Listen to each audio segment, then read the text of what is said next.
It's here, in a tiny settlement, high in the Andes mountain range of South America, that global trade begins. And that's because of what is discovered deep inside this mountain.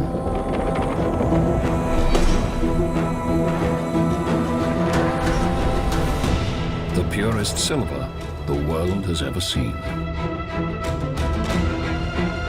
It's 1581, and a buyer appears for this silver. 11,000 miles away, the Emperor of China, the most powerful man on earth, has decided that his people must now pay their tax in silver. This sparks a huge demand for silver in China, to the point where silver was worth more than gold.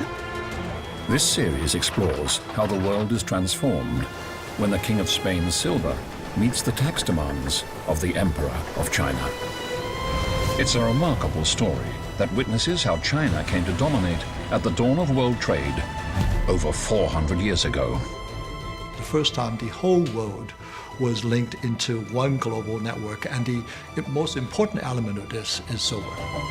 Silver allows China's emperors to become the most powerful men on earth. And silver makes this businessman the richest man in the world. A lot of America's Industrial Revolution was funded by this Chinese merchant. Chinese craftsmen go on to create silverware of unparalleled skill and beauty that are coveted across the world. Already in the 18th century, people were admiring this fantastic work because the wire is so thin, it's like hair. China's silver trade drives the growth of world cities from Boston to Hong Kong, Shanghai to Seville. But it also sows the seeds of China's near destruction and leads to war with Western powers. The British were determined to get a war. They got the war. It's the time when China enters what's become nicknamed the century of humiliation, the period when China was not in control of its own external affairs. But China won't let go its obsession with this precious metal. Only trust silver. It is almost like a religion in Chinese history. Silver is our gold in Chinese history. This series reveals how silver changes China's history and the history of the world. It's like holding a piece of history on your hand.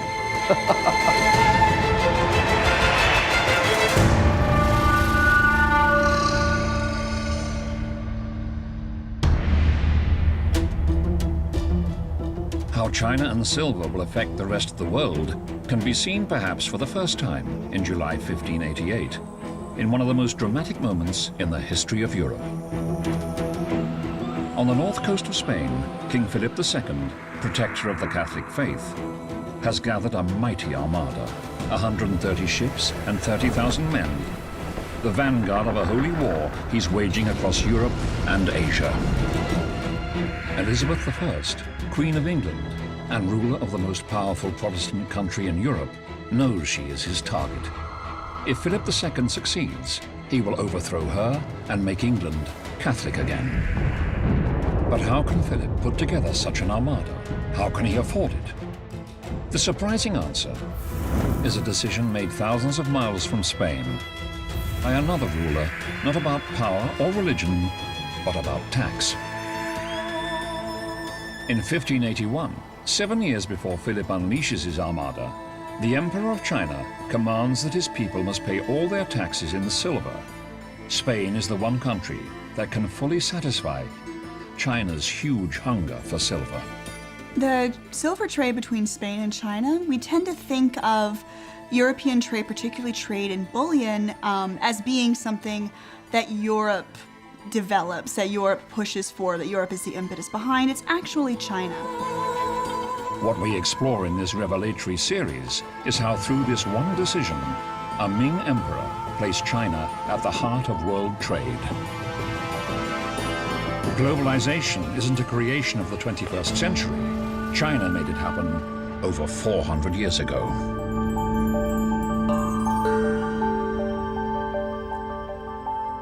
It is the 16th century in China, Within the walls of the Forbidden City, the largest palace complex in the world, the emperors of the Ming dynasty rule over a quarter of the world's population.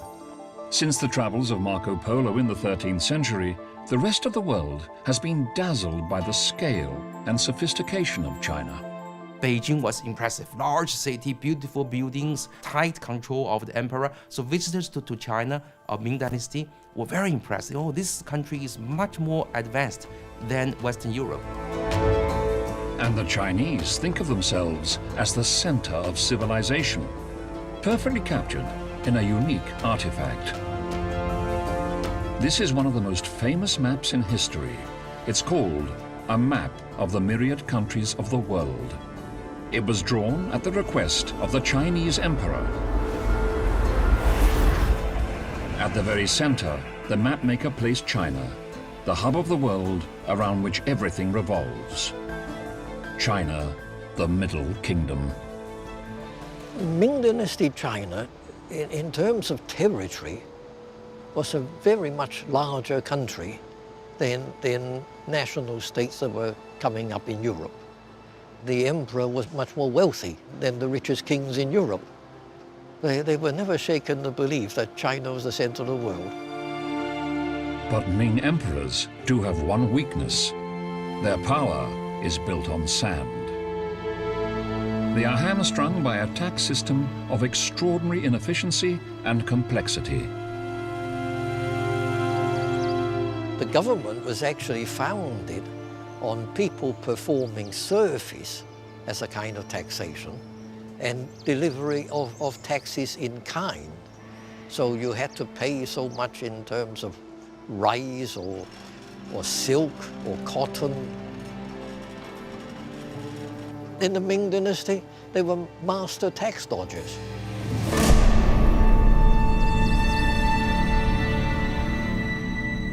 It used to be that the emperor would require peasants to turn in certain amount of grain to pay as tax, or certain amount of meat as taxation, right? But that's very difficult to implement because it's hard to ship. Second, it's hard to measure the quality of grain, right? It's much better and much more flexible just to pay money. But the government has been issuing paper money on and off since the 11th century, but the people have little trust in its value.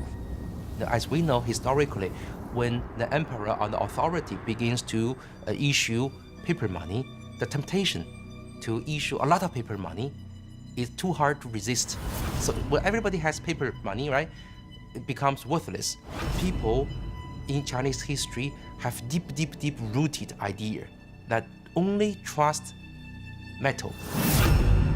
So in China of the 1500s, it is the humble copper coin which remains the most reliable currency. But it has a major drawback: its weight. This is called 1 Ming. It is 100 coins. And 10 of the 100, which is 1,000, is called guan. You think about if you put a lot of coins in your pockets, it will be very heavy and not easy to handle them. So you can try to buy something which costs 1,000 coins, or maybe you can take only 1/3 of the silver. So for good reason, the Chinese people begin to make larger payments in silver, far lighter and more valuable than copper. This change in society does not go unnoticed by one of the most influential politicians in Chinese history. His name is Zhang Zhuzhang.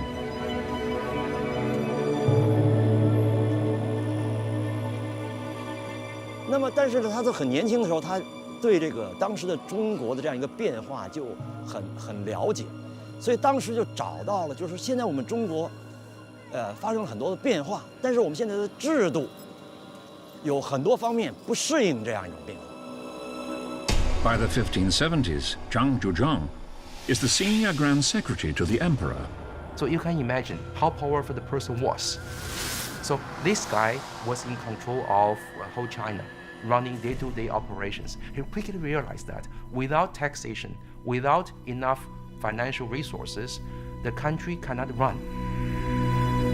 So in response to the people's choice to use silver, in 1580, Zhang Zhuzheng boldly alters the tax system.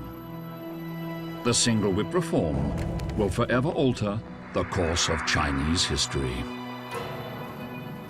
What is meant by the single whip is to collapse all of these different kinds of labor services into one silver payment. In silver, it's much easier for the government to collect a fixed amount of silver from everyone rather than going around and saying, you must go and do this job, and you must go and do this kind of work, and so forth. And it works. At the National Museum of China in Beijing, one artifact shows how the most powerful government on earth is no longer financed by complex and inefficient exchanges of wheat, rice, and labor, but by simple payments in silver. 这一块银锭呢，是50两的一个银锭，它特别让我们感到兴奋的是，它上面刻了非常多的字，这告诉我们明代赋税啊、货币使用啊很多的信息，所以它特别让我们兴奋。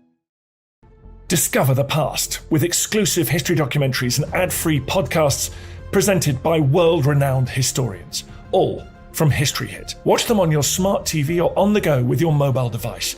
Download the app now to explore everything, from the wonders of ancient Pompeii and the mystery of the princes in the tower to the life of Anne Boleyn and D-Day. Sign up via the link in the description. 前面广东广州府顺德县是这个银锭铸造和它解运的起点。接下来我们看到他说是解经银，意味着这块银锭不是留在顺德县当地作为地方的经费使用，而是要运到北京去交给中央的。接下来我们看到说折米200石。 这一句话非常的精彩，因为我们知道明代的赋税的征收经历了从实物到货币的一个转变。这时候我们注意到官府在记载财政收支的时候，已经把银作为一个最重要的数字来记载，而把米放在后面。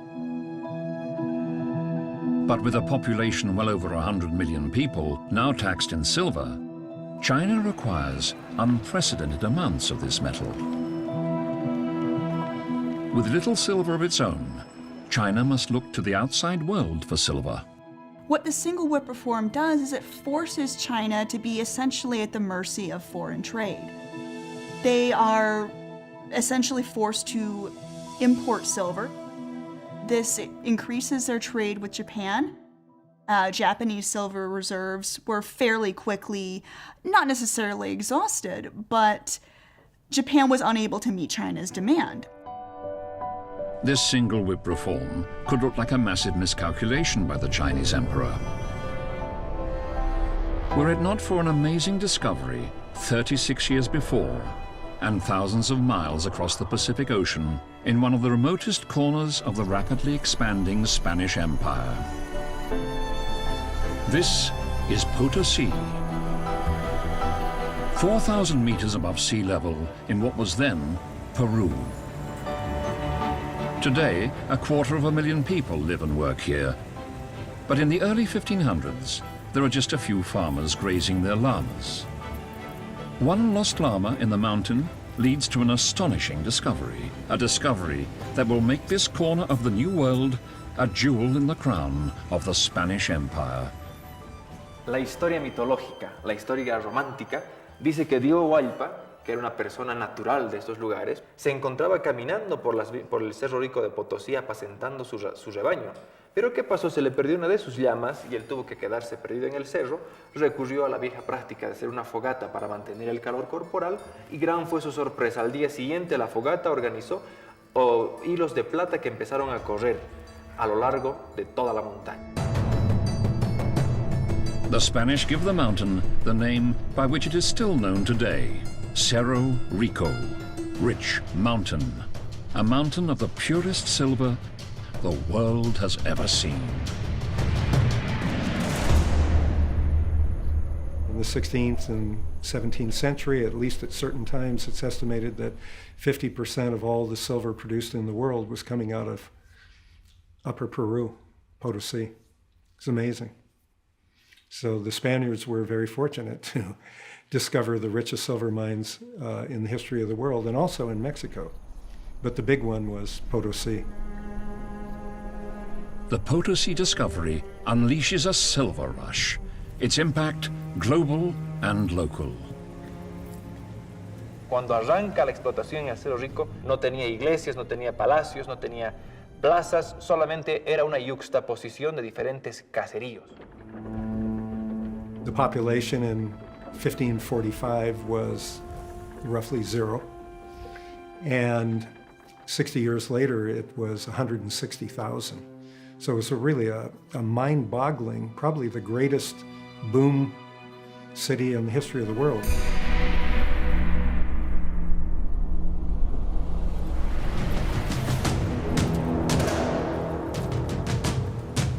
But even with this population explosion, the Spanish face a problem all across their empire in the New World. Where to get the manpower to extract the silver. You've got these vast continents with huge resources, but you have no labor supply, or at least a very depleted labor supply. So what are you going to do? In order to get the silver, the Spanish enslaved the indigenous people of the New World. One mine boss said, if 20 healthy Indians enter on a Monday, half may emerge, crippled by Saturday. When the Indian population is decimated by European diseases and warfare, the Spanish then turn to slaves from Africa. Estos esclavos eran muy codiciados en Potosí, y ciertamente Potosí puede ser la ciudad que más cantidad de esclavos negros ha tenido por su enorme aparato industrial. This mine, it was called by many of the people who worked it as the mountain that eats men. And it's an illustration of the terrible human cost, the very real cost in blood, in lives of this silver trade.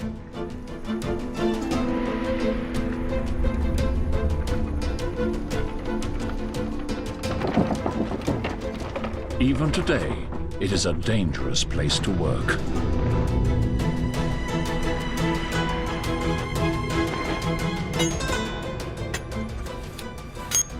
La vida del minero aquí es complicado, ¿no? Porque nosotros como mineros aquí estamos a riesgo de los gases, estamos a riesgo de los peligros que corremos interior mina. Y entonces a causa de eso a la larga viene la enfermedad de la mina. Hay mineral aquí, ¿no?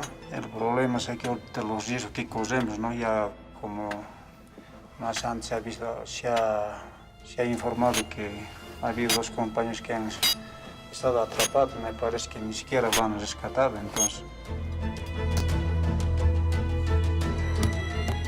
Over the centuries, millions of African and indigenous people die extracting New World silver. In the words of one writer, you could build a bridge from Potosi to Madrid from what was mined here, and one back with the bones of those that died taking it out.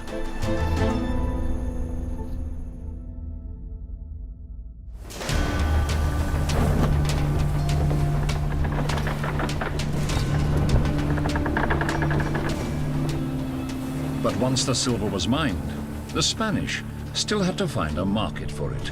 They find it 12,000 miles away, across the Pacific, in another part of the world they'd recently colonized and named in honor of Philip II, the Philippines. The Spanish established Manila as its capital. When the Spanish arrived in this fantastic bay, one of the finest harbors in the world, they already found Chinese junks engaged in a low-level regional trade with the Philippines. And the Chinese will sail from the ports of Yangzhou and also from Canton, bringing their wares from farther inland in the factories in China, silk from Nanjing, porcelain from Jingdezhen. All these wares were exchanged in Manila. Thousands more Chinese traders now sail to Manila with these luxury goods to sell to the Spanish. And when they return home to China, their ships are laden with one precious commodity. Already in 1570, the Viceroy of New Spain in Mexico, Don Martín Enriquez, wrote to the king, there is nothing we can export to China that they don't already have. And the only way to trade with the Chinese is silver. Silver is the only thing they want. Silver defines this trade, so much so that we can call this trade the silver way. It's the silver pouring into China that's helping fuel the economic miracle in the Middle Kingdom.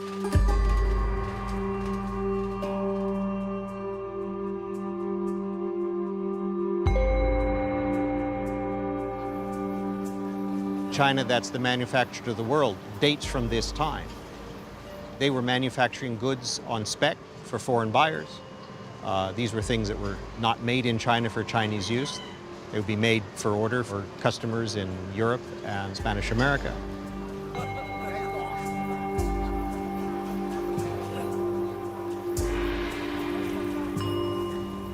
Driven by China's need for silver, the early global economy is taking shape.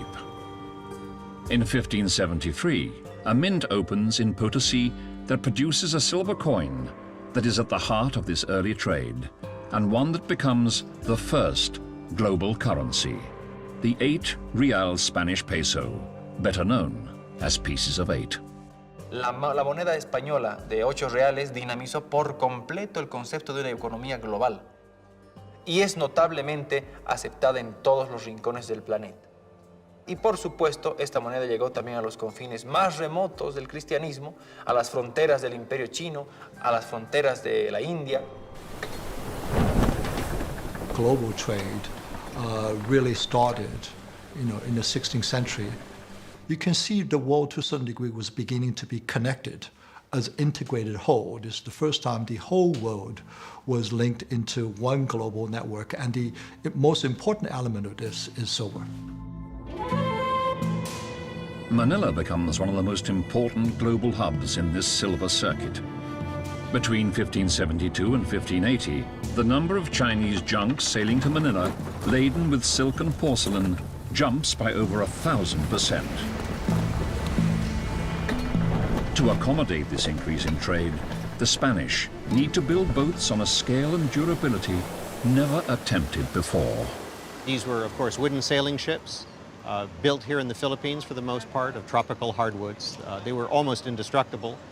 They were impervious to ship rot and even cannonballs to a very large extent. And they were huge. They were up to 2,000 tons at a time when a typical ship was 200 tons. So these were what we'd call today container ships, the largest ships in the world at the time. These ships become known as the Manila galleons. Twice a year, weighed down with New World silver, they sail nearly 9,000 miles from Acapulco to Manila. Manila is actually the center of a global trade that is immensely profitable on not only both sides of the Pacific, but on both sides of the Atlantic as well. Thanks to the silver China demands, Spain can now command a colossal empire. A Franciscan monk is moved to describe it to the King of Spain as an empire on which the sun never sets. Throughout the 16th and 17th centuries, Spain experiences a golden age of high culture and grand architecture. But it also provides Spain with the financial might to wage perpetual war and turn Europe into a battlefield. It's a country of 6 million people going to become the dominant military power, fighting the British, the Armada, or the endless fighting against the Ottomans in the Mediterranean, and also fighting the Dutch endlessly in Asian waters for control. I mean, how is a small country without an industrial revolution, agricultural revolution going to pay for this? Well, silver mines, thanks to China.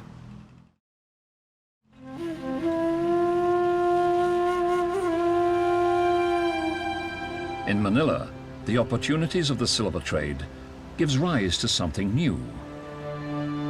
A phenomenon that has been repeated in almost all of the great trading cities of the world ever since. Welcome to Binondo, Manila's Chinatown. This is supposedly the oldest Chinatown in the world. When Spain settled in Manila in the late 1500s, the Chinese followed suit. They became the traders and the middlemen, and also the skilled craftsmen for the Spanish colonial government. Trade in Manila brings fantastic profits, but it also brings suspicion and fear. There is distrust and hostility between the Chinese and Spanish for one specific reason. In the beginning, the Spanish hoped to use Manila as a springboard to potentially invade and conquer China. The idea was that they could do this using the same model they had used to conquer Mexico. After the Spanish realized that conquering China was not going to happen, they began to focus on Manila as a trade center. The relationship between the Spanish and the Chinese in Manila was extremely tense.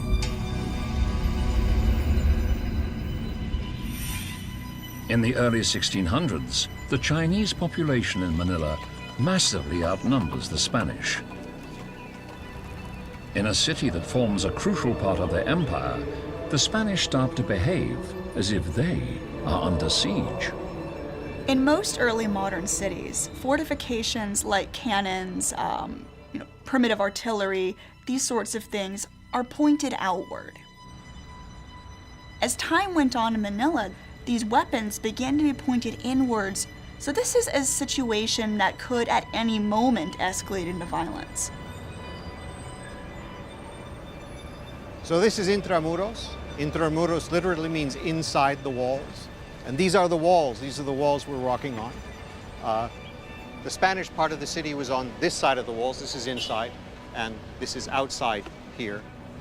There were never more than a few thousand Spanish here at any one time. There were many, many more, for example, Chinese who lived on the other side of the wall, sometimes up to tens of thousands of them.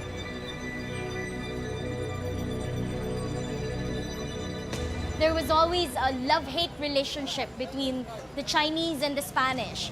When there's too many of the Chinese in the country, the Spanish would restrict immigration, deport the Chinese en masse, or even massacre them. In 1603, the tensions erupt into a rebellion by the Chinese against the Spanish.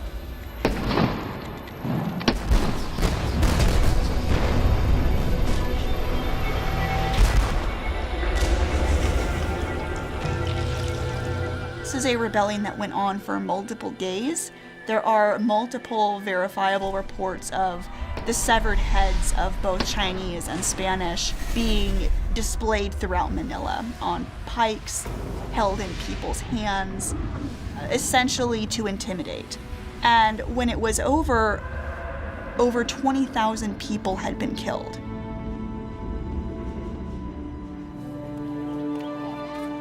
Despite the carnage in Manila, the Chinese population never dwindles for long. The financial pull of the Manila trade is too powerful. They're never able to fully expel the Chinese or even come close to it because of not only the numerical difference, but because of the vital role the Chinese play in this silver trade and how economically dependent both Spain and China had become on this trade. For more than 50 years, silver flowing into China sees the Ming dynasty prosper. But in the early decades of the 17th century, silver will become a major factor in the downfall of the Ming. Military campaigns are draining China's silver reserves. The government cannot collect enough tax from its suffering people, and China's economy is now precariously yoked to silver from the mines of the New World. The amount of silver required to sustain this economy from the Spanish alone averages about 50 tons a year throughout the 17th century. When that supply is interrupted, Chinese emperors face an immediate problem. In the late 1630s, several galleons sank, one after another. It meant that the flow of silver stopped for a while. This was the first time when financial activities in one part of the world had a global reach, had a global effect. So when, for example, one of these ships would sink on the way to Manila and the silver would go down with the ship, it would have what we would now call a money supply shock in China.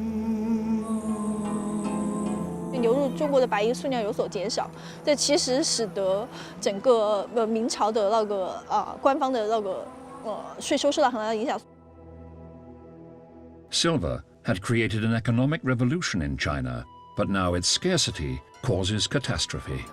Emperor Chongzhen doesn't have the money to bankroll his troops, and his country is threatened by rebels and enemies to the north.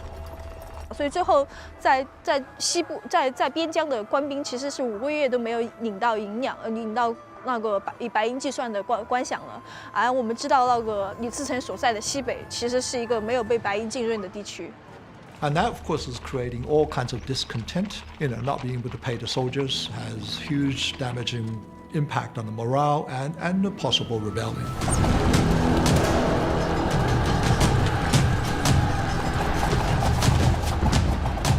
The consequences for the Ming Empire are devastating.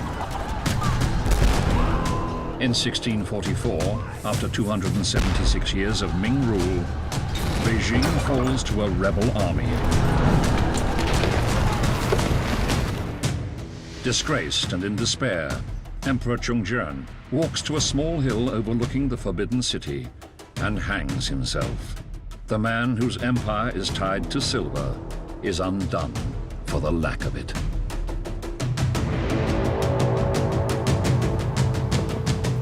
A new dynasty, the Qing, takes control of China. They are fearsome warriors from the north, where there is a long tradition of fine horsemanship and hunting. For 40 years, the Qing put down resistance to their rule.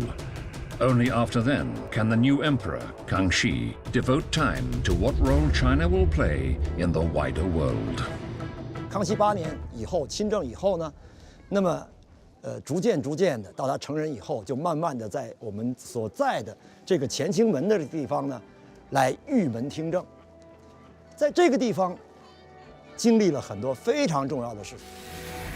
For the last 40 years, all maritime trade has been blocked. Now Kangxi's empire is secure, he has a decision to make. Should he maintain the ban or open China to maritime trade?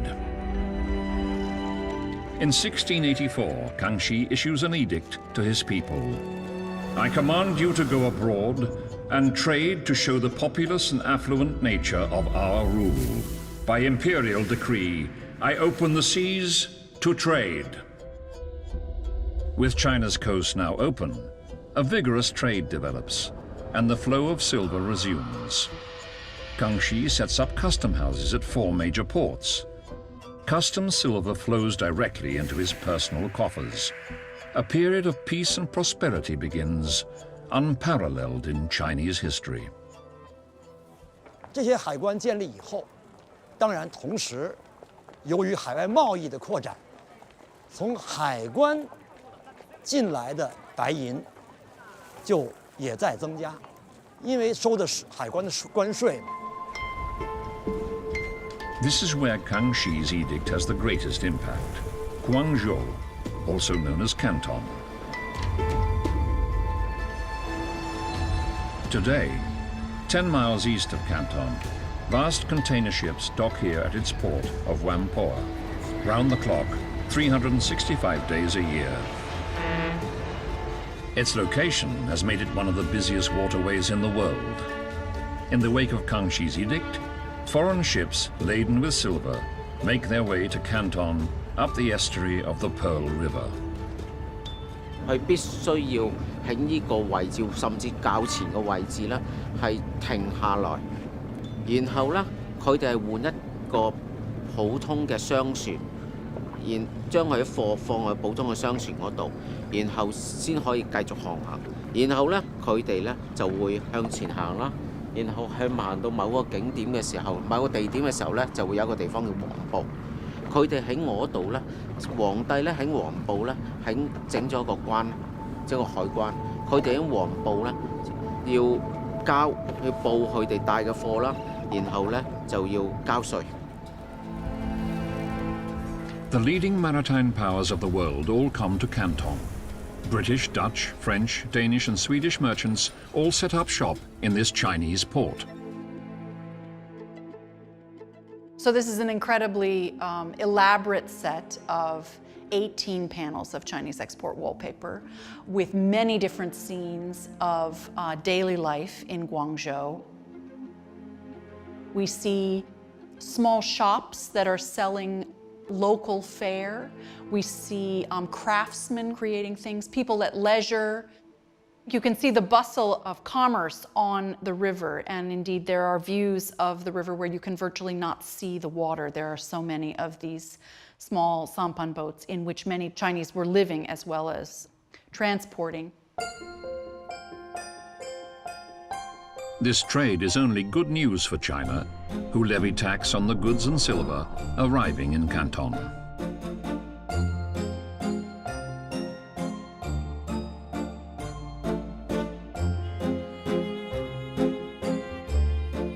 我们现在身处的这里呢，就是一个税馆内的情景。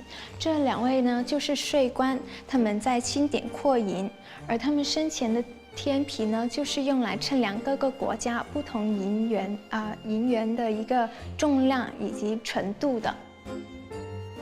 而他们身后墙上高挂着这些国旗呢，就是代表着这些国家都与我们中国有贸易往来的关系。白银的一个用天平的过程呢，可以看到其实也是没有太复杂的，因为白银呢是可以融化的嘛，所以呢我们也可以把外国人所使用的一些银元来熔掉，制成我们中国所用的一个白银。The merchants come to buy silks and ceramics, but in the 1700s, demand grows enormously for a product that only the Chinese produce. One that they've treasured for thousands of years. It's a drink that will change the world. China had tea. Nowhere else in the world, as it was known at the time, produced tea. Tea takes hold quite rapidly. It's an addictive drug. Attempts to find and export seeds of tea plants covertly generally failed because the Qing Empire refused to allow foreigners to enter the interior of the country. They could only deal with traders at the points of entry. These tea terraces are in Guizhou, in southwestern China, known locally as the Sea of Tea. Today, tea exports from the area bring in millions of dollars. 250 years ago, the trade is just beginning to take off.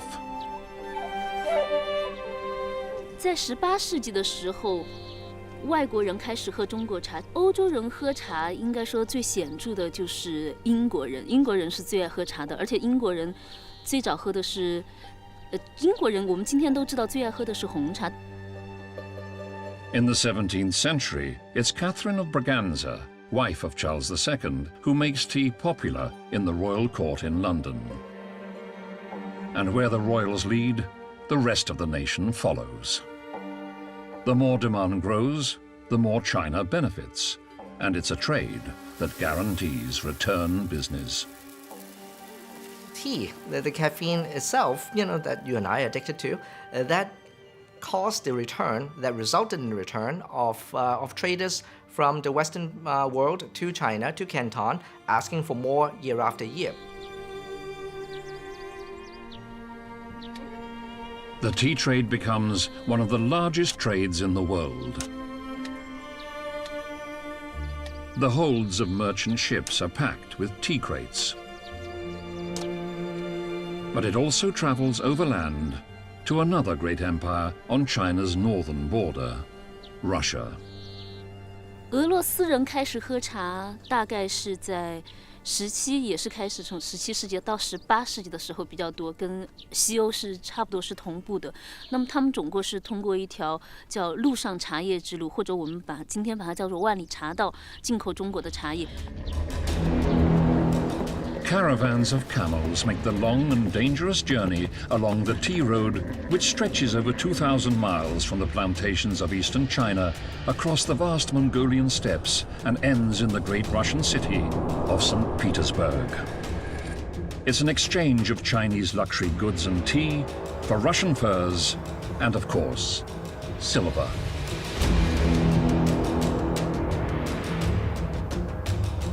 The wealth generated from the tea trade helps build the monumental architecture of St. Petersburg, the fabulously elegant city of Russia's imperial czars.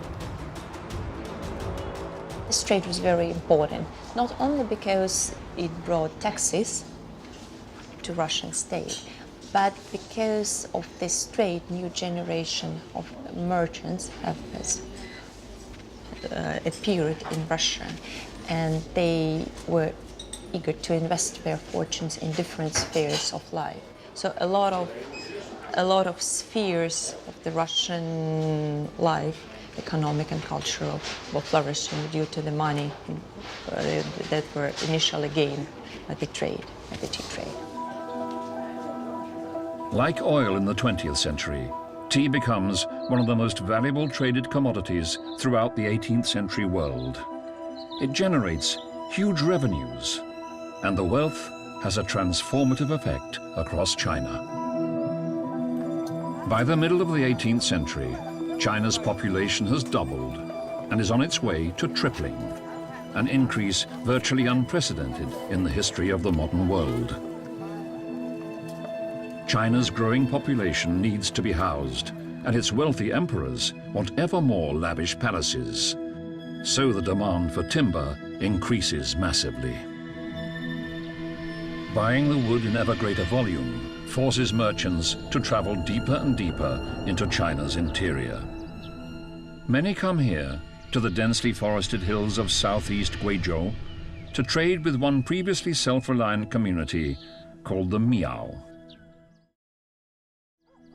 在贵州的这些苗人呢，他们其实对外部世界的商品的需求是很小的，因为在贵州是一个自然资源非常丰富的地方，所以他们基本上没有任何的需求对外部世界，除了盐以外。这样的话，他大量的木材的这个从他那里获取，用什么去换这些木材？那就要想有一个他们能接受的东西，那么这个就是白银啊，白银是他们最能够接受的一种东西。 This trade in timber for silver would not only boost the fortunes, but would profoundly alter the way of life of the Miao, one of China's most distinctive people. Having little use for silver as money, the Miao use this beautiful white metal to create fabulous and intricate jewelry. Silver becomes a symbol for wealth and status. Miao silver art endures today in an unbroken line of unique craftsmanship. 我想去孝敬我的祖先，我想去怀念我的祖父，怀念我的祖祖父，或者怀念我的父亲，或者怎么样。我首先那就把他这门手艺延续做下去。我为什么说我要坚持去做这个？因为在苗族的很多传统东西不断的丢失的过程中。 苗族是穿在身上的民族，所以说白银对苗族来说特别的重要。我们在逢年过节，我们要穿着我们的银饰，戴着我们的银，戴着我们的就比如戴我们的这些银帽、银项圈。结婚的时候，一生中最大的、最幸福的那一刻就穿纯银的，祖上传下来的那套。 像这个项圈的话呢，它也是代表着，因为这个银饰的话，大家越多的话，就显示你越富有。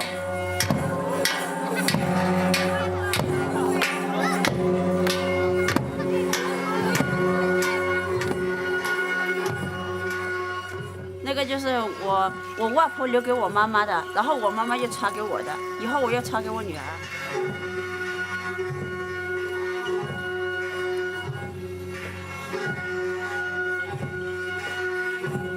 Less than 200 years after China demands that its people pay their tax in silver, China has been transformed.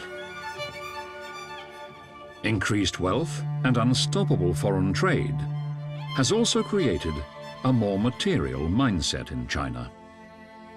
Now, people are more focused on only make money, right? Make money. Don't worry about what you actually do, right? So they change the mentality of people, making people more oriented towards commercial life.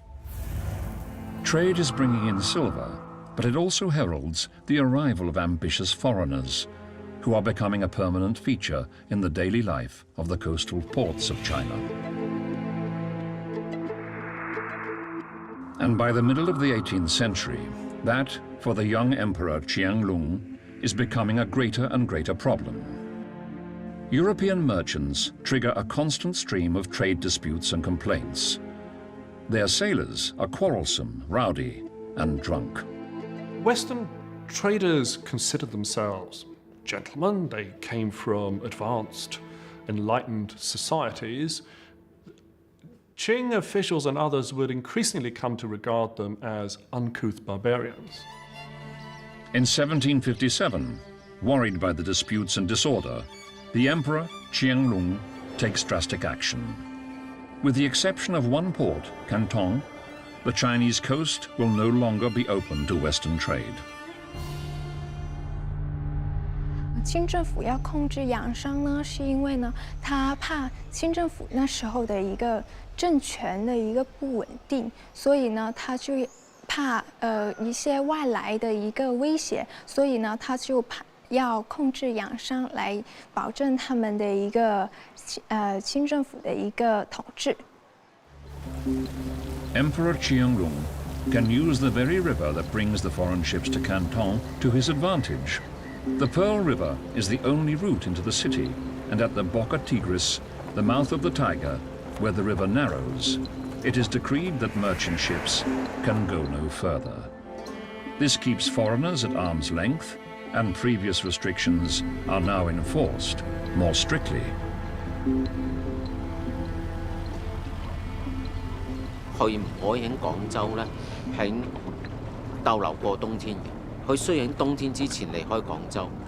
咁呢個對於個商人係好唔方便。Those foreigners are confined to a small enclave outside Canton city walls, in residences known as factories. What you're seeing here are the foreign factories in which all foreigners would have lived and worked from the late 18th century until really the first quarter of the 19th century. These look like Western-style buildings. They're fundamentally Chinese buildings with a Western facade. And the foreign merchants who were coming to Guangzhou would have both lived and worked in these spaces. So having come halfway around the world, this is literally all of China that you ever would have had an opportunity to see. The restrictions on the life of foreigners may be stifling and monotonous. But what is becoming intolerable for Western merchants, in particular the British, is a restriction that could be curbing profits. They start to believe that there is a coalition of interests based in Canton now, which has a grip of the Canton trade, which is going to prevent them getting to Chinese markets. In Canton, all Western merchants must deal exclusively with a small select group of influential Chinese merchants called the Kohong. They are an official barrier to the potential riches of the Chinese interior. If British traders can only get beyond Canton, they can sell to the 300 million residents of China. Spearheading this discontent is the most significant foreign trading operation, not just in Canton, but across the world, the British East India Company. It is a company like no other, Immensely rich and powerful, with a private army that would grow to number 200,000 men, it has the ability to act with the decisiveness and competence of a nation-state. East India Company was a monopoly that was frustrated by the monopolies of others. It had a monopoly on the trade with the Indies, but it objected to the fact that the Chinese controlled the terms of the trade in China. Its officials were always men on the make. Men keen to make the fortune that they could make in a very few successful trading systems and then get out of the East, get back to Britain, buy an estate, settle down. One such man is James Flint, a junior officer of the East India Company. Fired by raw ambition, Flint takes it upon himself to contest the Chinese terms of trade on behalf of the British. In so doing, he sets a chain of events that lead to imprisonment and execution. In 1759, Flint goes on the offensive. He sails out of Canton to confront the Chinese emperor himself. He sailed north to Tianjin with a petition which he was trying to send to the emperor to complain about the specific terms of trade, to complain about corruption at Canton. And this petition did in fact get to the emperor. When Qianlun receives the petition, he at first orders an investigation and then changes his mind and metes out tough justice. Quite a large number of officials at Canton lost their jobs. Two men who helped in the preparation of the petition lost their heads. Having dealt with his Chinese subjects, Qianlun then takes action against Flint for his impudence. He imprisons him for 3 years and banishes him from the country forever. James Flint was the first of a number of British officials and traders who tried to push the boundaries and change the rules of the game. This would happen again and again and again. But at this moment, China sits unrivaled at the top of world trade. The Flint affair allows Qianlun to show the rest of the world that if it wants to trade with China, they must abide by his rules. In 1760, he issues his regulations against the barbarians, definitively spelling out all the restrictions on foreigners. China essentially runs the world economy, and we tend not to think of it as Westerners because we operate on the assumption that major global currents are initiated by Europeans, when in fact China is very much the catalyst in all of this. But China's global dominance is not restricted to trade. Its culture has taken hold of the world's imagination. The royal courts of Europe are obsessed with the idea of China itself. When Catherine the Great, the Empress of Russia, builds her famous Catherine Palace near St. Petersburg, she also commissions the building of an entire village for visiting nobility. It is built in a fanciful and decorative Chinese style that becomes known as chinoiserie. In the 18th century, China was very fashionable throughout Europe. Of course, this is more their fantasy. That's how China was imagined. You see these beautiful dragons there, the fish scale patterns on roofing, the curved roofs. Some people say that's a mockery, yeah, but I would say that's like a nice fairy tale, what they created here. The Hermitage Museum is Catherine the Great's legacy to Russia. It houses one of the finest art collections in the world, bequeathed by Catherine on her death in 1796. Part of the Empress of Russia's vast collection contains an extraordinary work of Chinese silver. A 32-piece toilette set gifted to Catherine on her wedding in 1745. Such fine lace filigree. It was, well, special of Chinese in the 18th century. And at the moment, I think now we can be sure that no one can imitate it, or it takes so much labor and, well, money that it's not possible to do that. Some of the details have Chinese symbolism, like these apples of pomegranate. So you can see that it's like a broken pomegranate with seeds. And that was the symbol of omnipotence. Have as many suns as seeds in this pomegranate.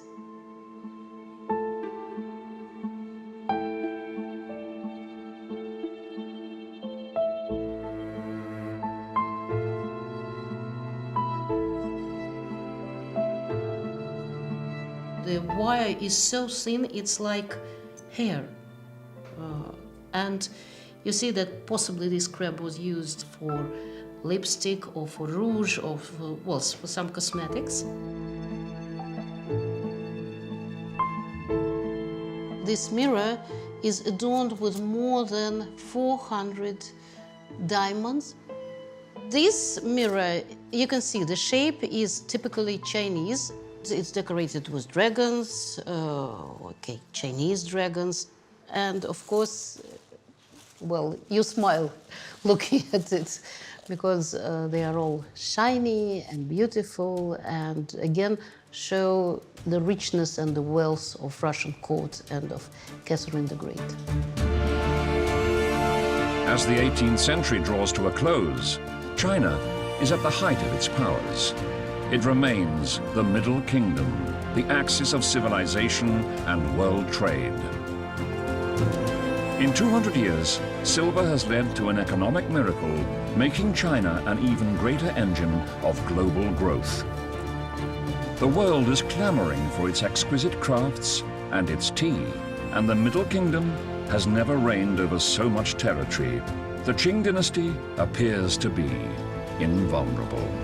For most of human history, China has represented the world's foremost economic power. But the challenge posed by James Flint heralds a new and ominous chapter in the fortunes of China. British merchants, fired by the rigid doctrine of free trade, grow even more frustrated in their dealings with China. But now they are backed by unparalleled firepower. The British had taken a quantum leap in terms of the amount of violence they were able to inflict on those who ran up against them.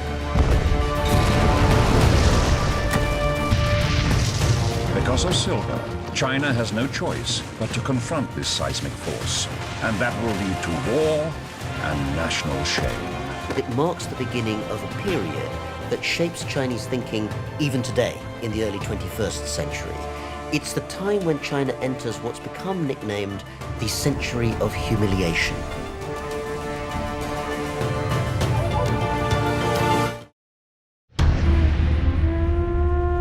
It's here, in a tiny settlement, high in the Andes mountain range of South America, that global trade begins.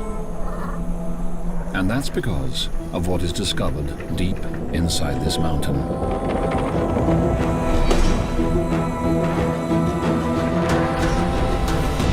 The purest silver the world has ever seen. It's 1581, and a buyer appears for this silver. 11,000 miles away, the Emperor of China, the most powerful man on earth, has decided that his people must now pay their tax in silver. This sparks a huge demand for silver in China to the point where silver was worth more than gold. This series explores how the world is transformed when the King of Spain's silver meets the tax demands of the Emperor of China. It's a remarkable story that witnesses how China came to dominate at the dawn of world trade over 400 years ago. The first time the whole world was linked into one global network, and the most important element of this is silver. Silver allows China's emperors to become the most powerful men on earth, and silver makes this businessman the richest man in the world. A lot of America's Industrial Revolution was funded by this Chinese merchant. Chinese craftsmen go on to create silverware of unparalleled skill and beauty that are coveted across the world. Already in the 18th century, people were admiring this fantastic work because the wire is so thin, it's like hair. China's silver trade drives the growth of world cities from Boston to Hong Kong, Shanghai to Seville. But it also sows the seeds of China's near destruction and leads to war with Western powers. The British were determined to get a war. They got the war. It's the time when China enters what's become nicknamed the century of humiliation, the period when China was not in control of its own external affairs. But China won't let go its obsession with this precious metal. Only trust silver. It is almost like a religion in Chinese history. Silver is our gold in Chinese history. This series reveals how silver changes China's history and the history of the world. It's like holding a piece of history on your hand.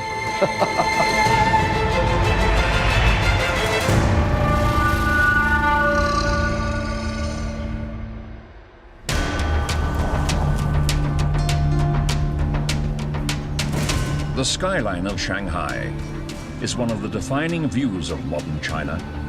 It is testament to the last 40 years in which China has undergone a meteoric rise to become the second largest economy on the planet. Soon, it will be number one. But to have China at the very center of world trade is nothing new. 250 years ago, in the 18th century, China is the greatest economic and cultural empire in the world. Ruled over by one of its most celebrated emperors, Qianlu. Qianlong displayed his wealth. He built palaces. Qianlong was no doubt fully convinced he was one of the wealthiest men living on earth at his time.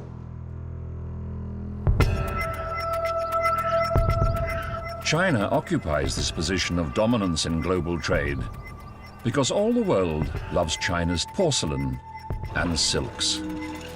And it pays handsomely for these luxury goods in the only commodity that China wants, silver.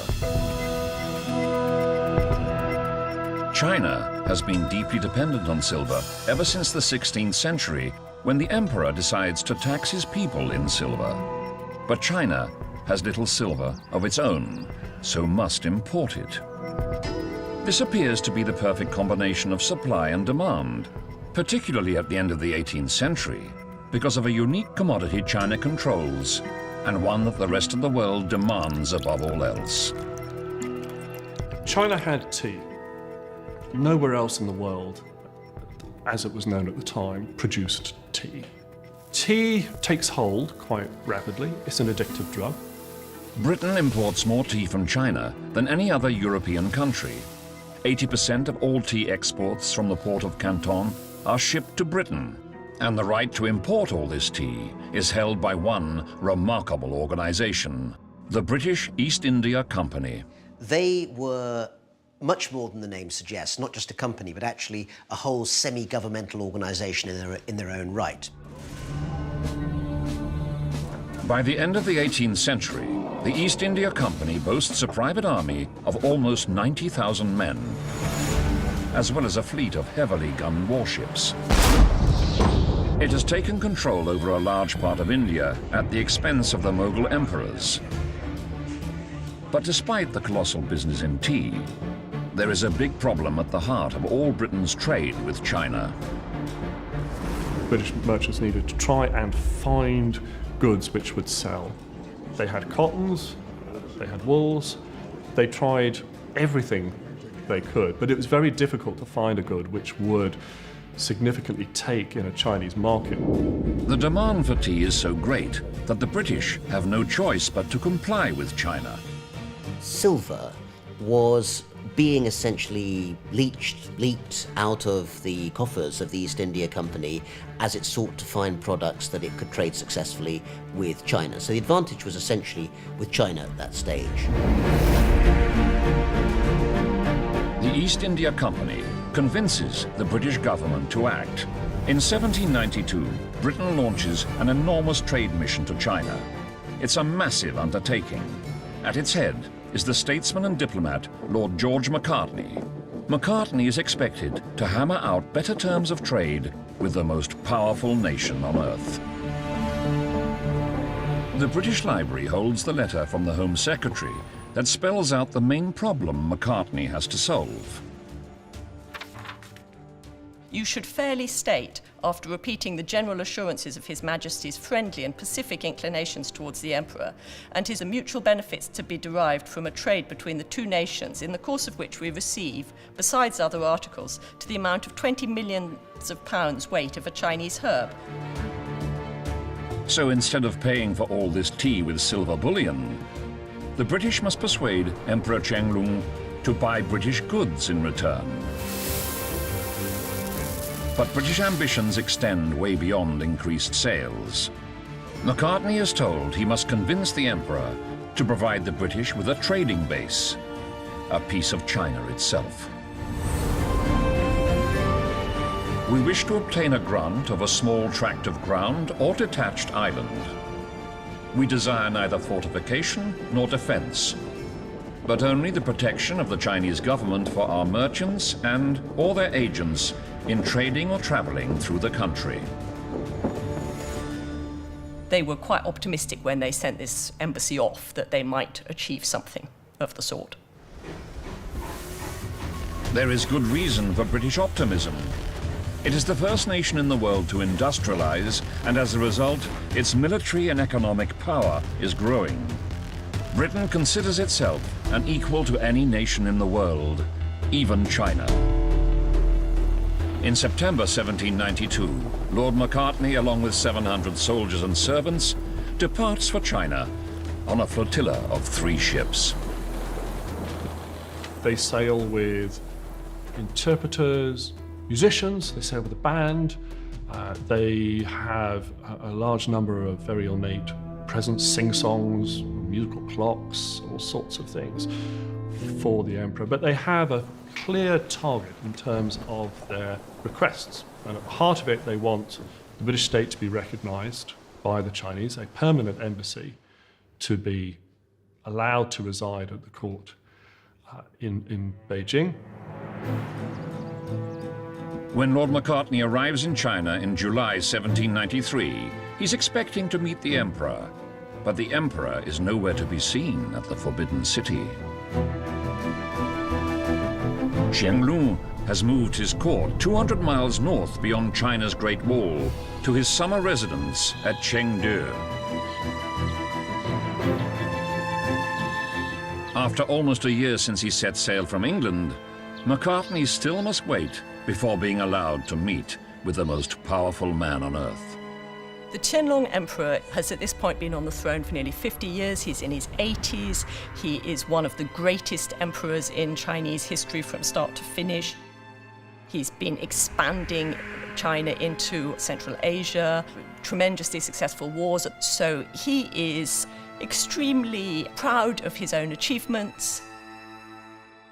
当时马格尔尼他所来的这样一个，当时是以祝寿的名义给乾隆皇帝80大寿祝寿的名义，所以最初的时候，当乾隆皇帝知道是这样子的时候，觉得是大清帝国威名远播，所以很远的地方的外国人也来向乾隆皇帝祝寿进贡等等。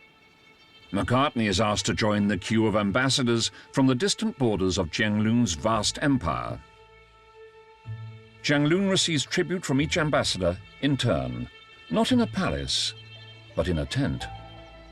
我们现在所在的地方叫做万树园，万树园，所以你可以看到它是有很多树在这儿，但是却并没有建筑。所以当时乾隆皇帝接见马格尔尼的时候，也是没有建筑，而是在蒙古包，就像在我背后这样的蒙古包里面接见他的，没有宫殿在这里。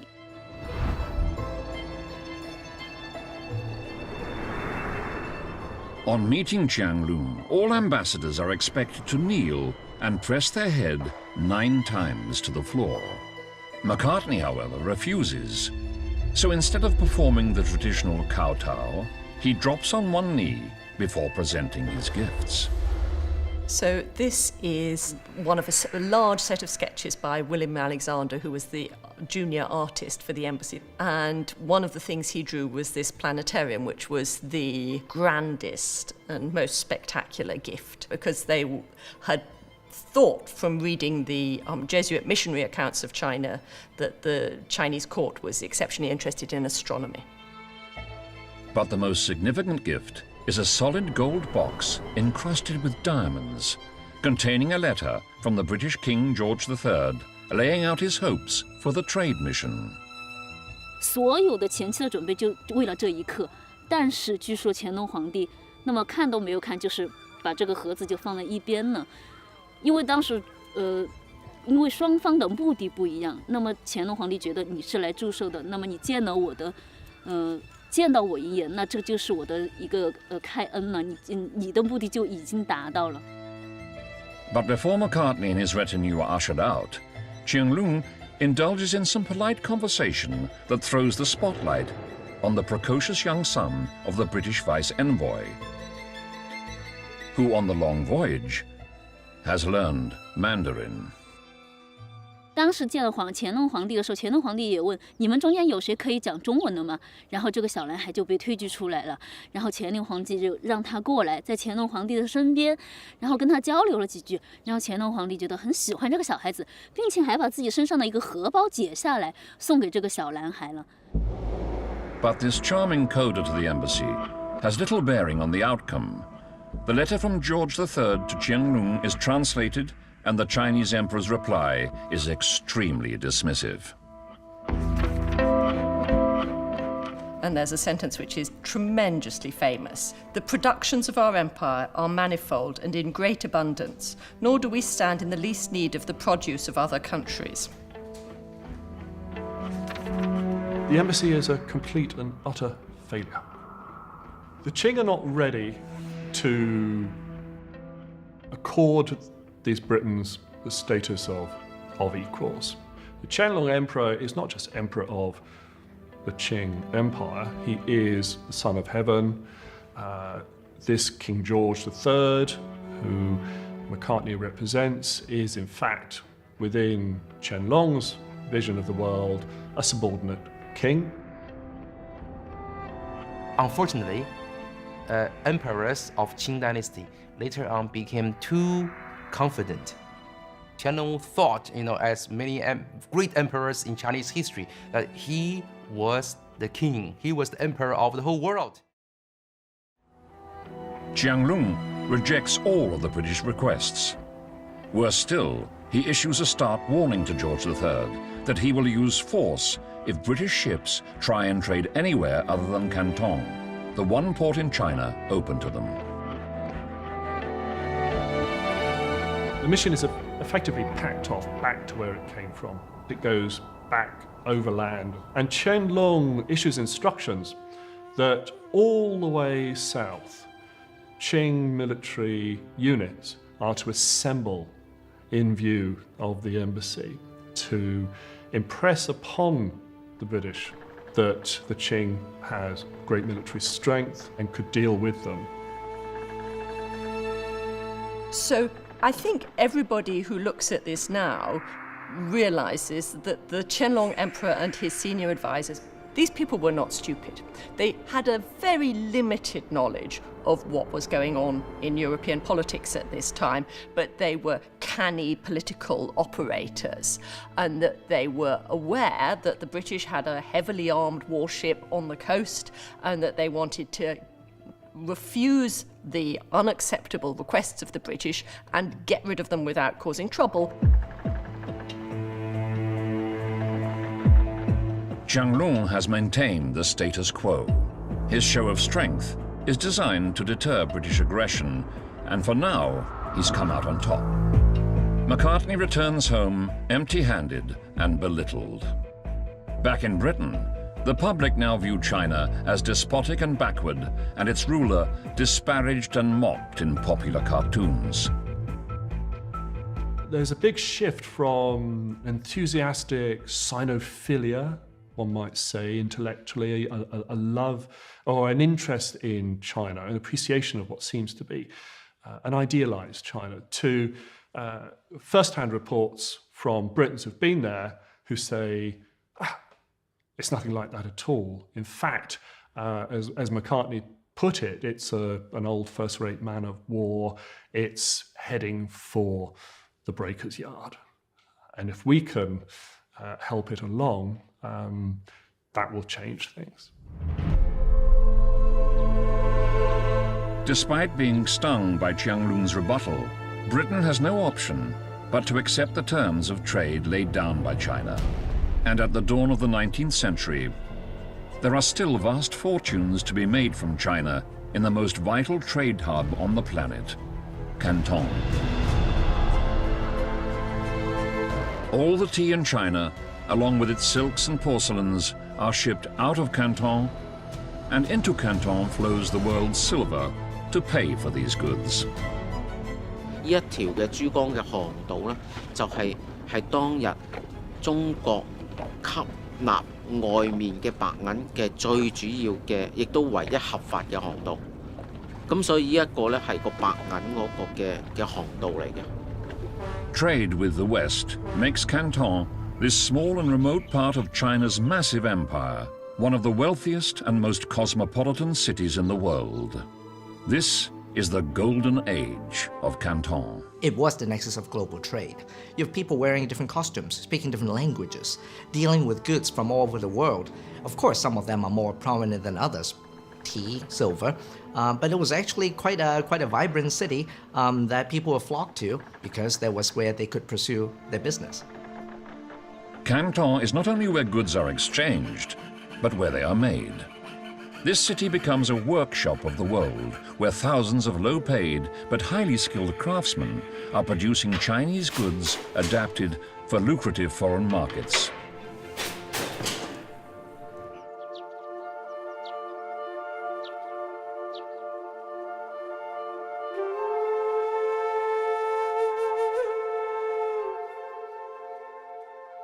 We have to bear in mind that for late 18th century, Europe could not produce its own very fine porcelains, and they have to rely on China. Canton, being the only port which could conduct China trade, also enjoyed the advantage of setting up various manufacturers and workshops for painting these kind of porcelains. I think they will find it very surprised why the foreigners need such a large bowl. We use bowl to eat rice, right, and soup. And they will be told that, oh, this is punch bowl. Well, in terms of shape and function, it must sound very exotic to the Chinese. But in terms of the pictures and also the design and motifs, it must also look very exotic to the Westerners.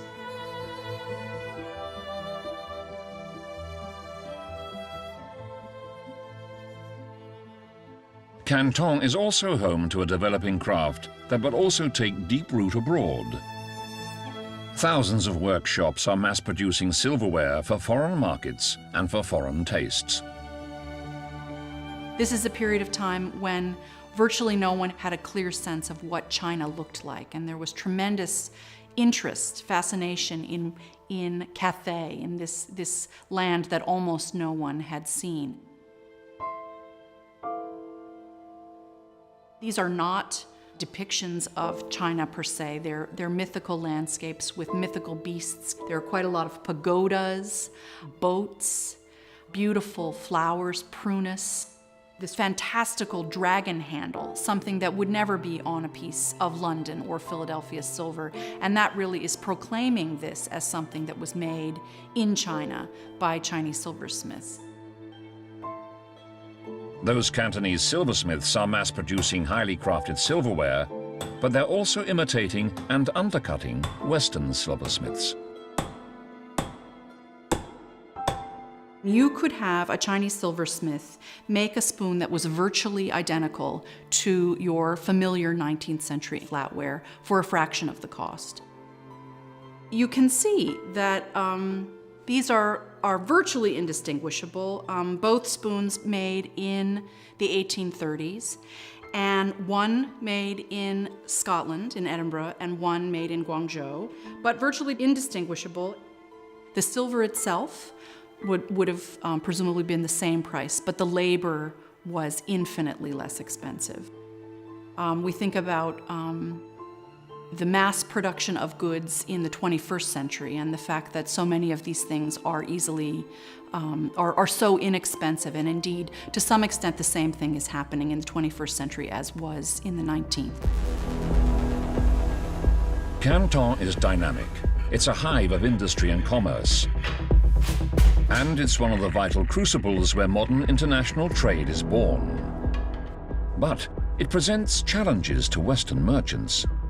Finding the right commodities to trade, figuring what language to speak, figuring out what currency to trade in, that's all quite no small feat for the early part of the 19th century, when there's no language schools, there was no business school that would tell you how to surmount any cultural barriers.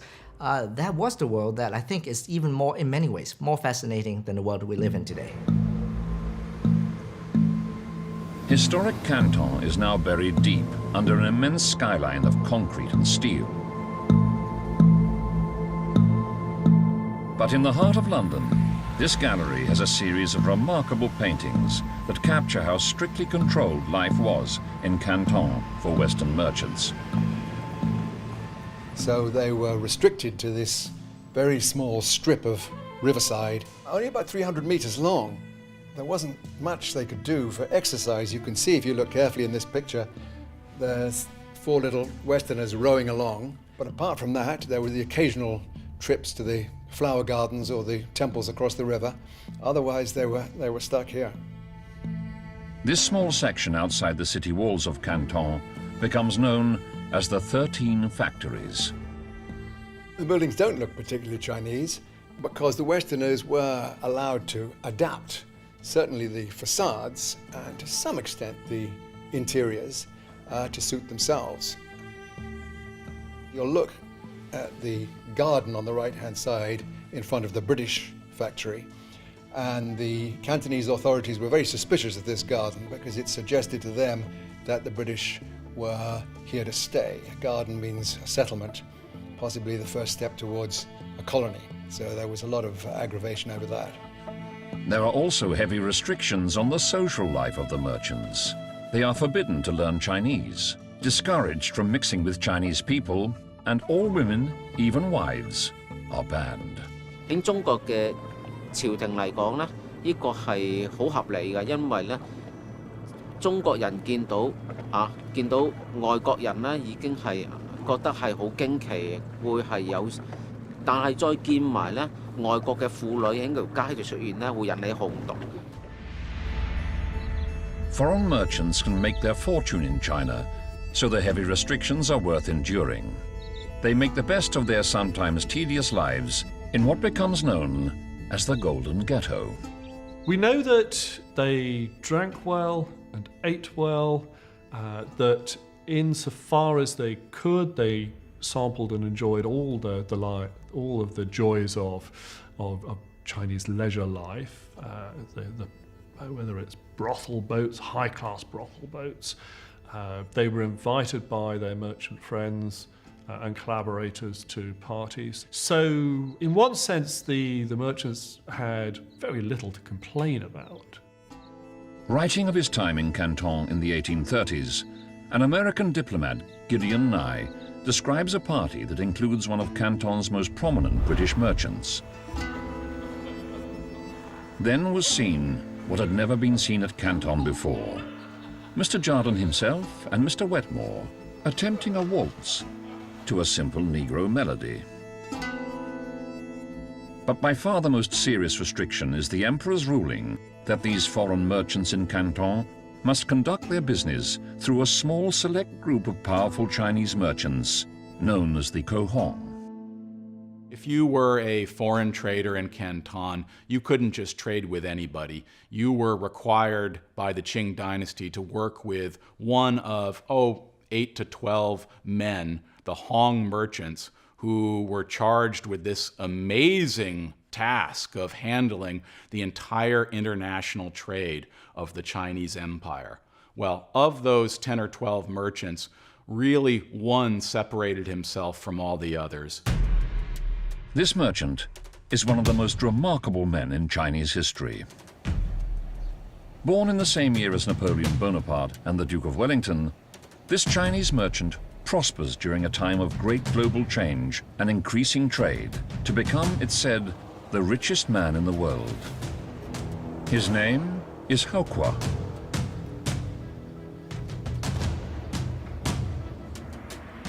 Hao Kwa, small frame.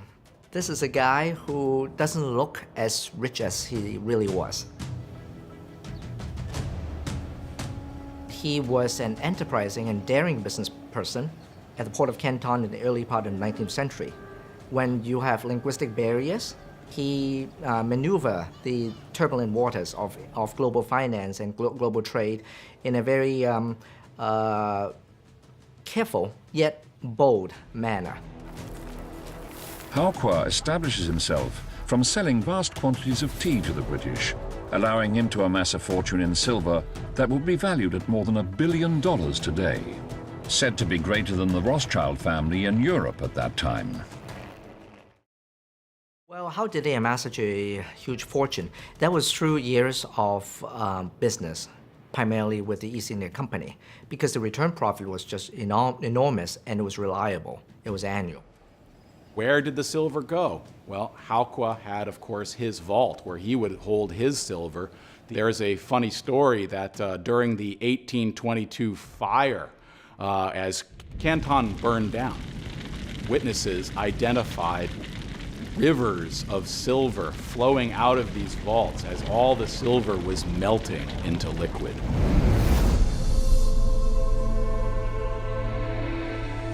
So, instead of letting his money sit idle in a vault, Hao Kwa starts lending money.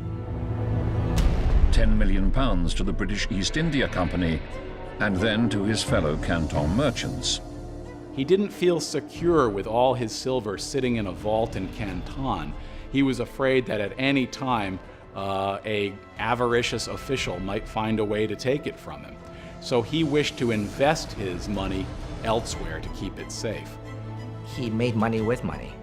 So not only was he a success story in the international trade of tea, he was also an instrumental player in the global business of finance as well. Hao Kwa is also a businessman blessed with foresight. He is aware of the pitfalls of relying too heavily on his one major client, the East India Company. He sees golden opportunity in partnering with merchants from a country that is about to embark on a remarkable rise to power, America. Well, he looked at the American partners as a way for him to get into the global network beyond his connections with the British. And a recently independent America is equally keen to forge trade links with China. Here was a new country, the United States, which measured its length in years, contemplating the oldest country in the world that had multiple dynasties and measured its duration in centuries, even millennia. And so when they journeyed to China, they understood that they were tapping into a vast economic powerhouse. This is Cape Cod, a wealthy and exclusive enclave on the east coast of America. And in this house, there's a portrait of Hao Kwa, which helps illustrate how some of America's greatest dynasties were founded on the back of the China trade. He's here because this is a painting that was brought back from Canton by my great-great-grandfather. Warren Delano, too, was a prominent American China trader. He makes a fortune in China. We don't really know the amount, but certainly it would have been at least 100,000 Spanish dollars, probably more. That's over $20 million in today's money. And it's the money that establishes one of the most significant families in American history. Warren Delano's grandson is Franklin Delano Roosevelt, America's longest-serving president, whose family fortunes are tied to Haokua. He was held in extremely high regard. He was incredibly honorable. He was punctual in his dealings. He delivered as he wanted. He was nobody's fool. He enjoyed exceptionally close relations with Bostonians, period. Occasionally in Canton, his American partners got a privileged glimpse inside Haokua's spectacular residence when invited for a rare banquet. Fred Grant's great-great-grandfather Warren and Warren's brother Edward record an astonishing level of hospitality. Today we dined luxuriously at about 4 o'clock. Our dinner, set out by Haokua, the senior Hong merchant, Chinese style. About 15 courses, bird's nest soup, shark fins, pigeon's eggs. We were 3 hours getting through it. It is many years since Haokua has given a Chinese dinner at his own house, and perhaps never before did he give to a friend the like of this. With banquets like this, Haokua further strengthens his American bonds. His ties run so deep that he entrusts part of his fortune to be invested on his behalf by his closest business partners in America. His money is invested at a turning point in American history.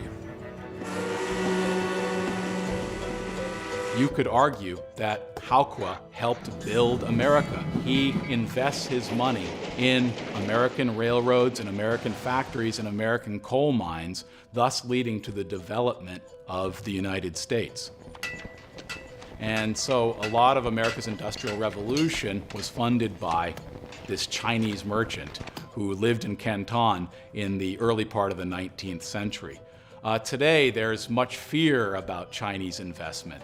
Many Americans wonder if Chinese economic power has too much influence over American companies. Well, what they don't know is that this was happening in a pretty substantial way over 100 years ago, thanks to the China trade.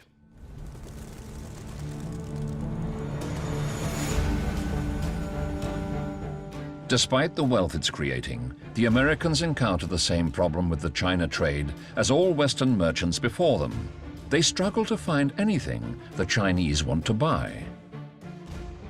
American traders reluctantly brought silver to China. They would far prefer to have brought commodities. When one brought silver, silver is essentially a currency, and that meant that they weren't really traders so much as wholesalers.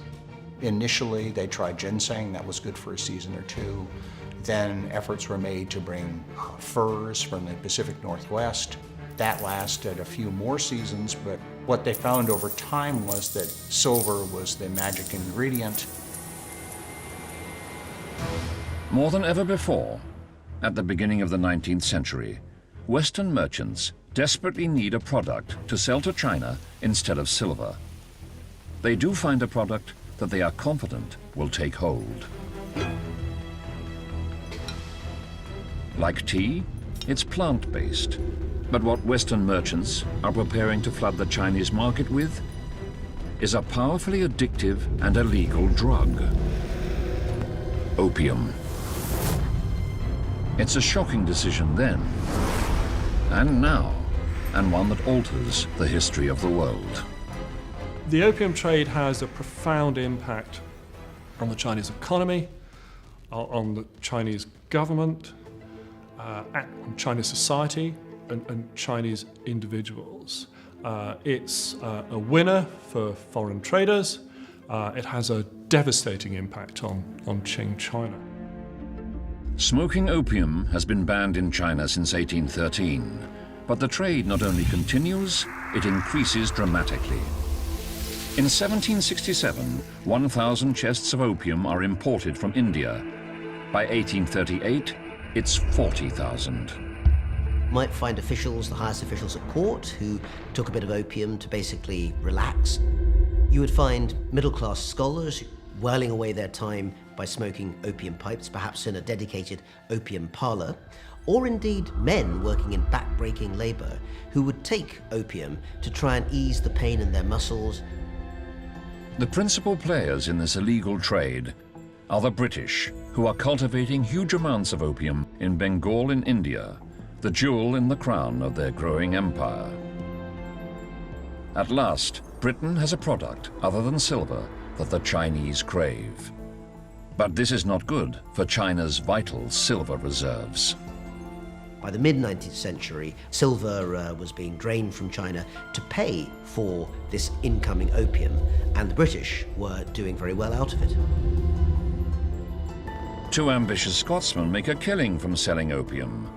Their names, still well known for the company they begin in 1832 that grows to become a massive multinational with an annual turnover in excess of $40 billion. William Jardine and James Matheson, who proceed to have a massive impact on this illegal trade in China. They are influential because of their systematic innovation. So whereas other traders are content to sell in the Pearl River estuary out of sight of Qing officials, Jardine's commissioned ships to be built which will sell the drug along the coast. They commission new clipper ships, fast sailing vessels which will bring the opium as quickly as possible to the China coast. Jardine and Matheson buy opium in British-controlled Bengal and moor their ships off the Chinese coast. The opium is offloaded and delivered by Chinese middlemen to Chinese customers. What's most important about Jardine and Matheson is the fact that they do not consider themselves to be smugglers. They are not smugglers. They are gentlemen. They are traders. They are licensed traders. The Chinese who come to buy the opium from their ships in discreet anchorages off the coast of Fujian province, they are smugglers. But their business invites considerable disdain back in Britain. William Jardine is described by Benjamin Disraeli, the British Prime Minister, as a dreadful man, a Scotchman, richer than Croesus, one MacDruggy, fresh from Canton, with 1 million of opium in each pocket. But in the minds of Jardine and Matheson, their company is merely supplying a commodity the Chinese crave. And it's a trade that is eyed enviously from the other side of the Atlantic by the Americans. Particularly the China trader, Thomas Sandacet Perkins, one of the most respectable names in Boston society, who resents being frozen out of the lucrative opium trade by the British. That fact had always bothered Thomas Perkins, who enjoyed a healthy rivalry with his British competitors. If Thomas Perkins could exchange opium for tea, he knew he could become a much, much richer trader than if he were exchanging silver for tea. The Americans joined this illegal trade when they sourced their own opium through Turkey. The number of opium chests now being smuggled into China grows at an astonishing rate. There was, of course, a growing social crisis. The use of opium was being noticed by the officials of the Qing dynasty, who were increasingly worried about what they saw as the harmful effects of smoking or chewing opium on large proportions of society. By the 1830s, the number of opium addicts is counted in millions. The drug is taking a terrible toll on the health of the nation. In Beijing, Emperor Daoguang must confront a huge dilemma. He must stem his people's growing addiction to opium and stop precious silver flowing out of his empire. In March 1839, he reaches a decision. He dispatches his most incorruptible official to Canton, Commissioner Ling Sershu. Commissioner Lin is appointed to crack down on the illegal opium trade. He moves fairly swiftly, and he moves fairly ruthlessly. First of all, he would descend on the scene and demand that all opium addicts and all opium dealers immediately surrender their stores of the drug.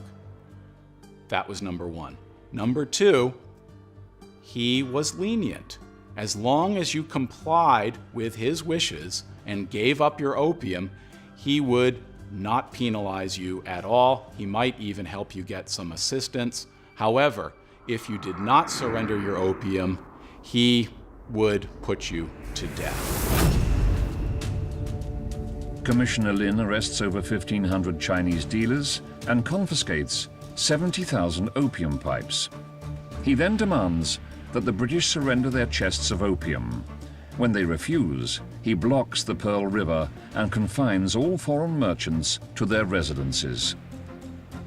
He holds them under house arrest. Their servants are taken away from them. Some of them have to learn to cook. This is a great shock. Ling Xieshu's focus is not confined to foreign merchants.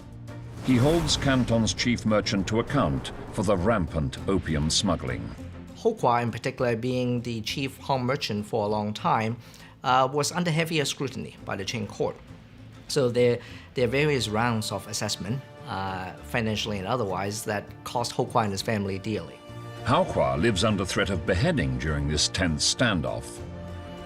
At the same time, one of his American business partners in Canton, Robert Bennett Forbes, reflects candidly on the lucrative nature and the morality of the opium trade in a letter to his wife. The import of opium has gradually increased under the connaissance of the local authorities until the quantity has amounted to 50,000 chests worth nearly $15 million. It is generally sold readily for cash down. $15 million is a great deal of money, and all at once the government determined to cut off this trade, which has been demoralizing the minds and destroying the bodies and draining the country of money. There has been no moral feeling of indignation connected with the business. I would mention that I made my first fortune by the same. To bring this impasse to an end and return to business, the British surrender their opium to Ling Xieshu. In March 1839, he orders their 20,000 chests of opium to be publicly destroyed.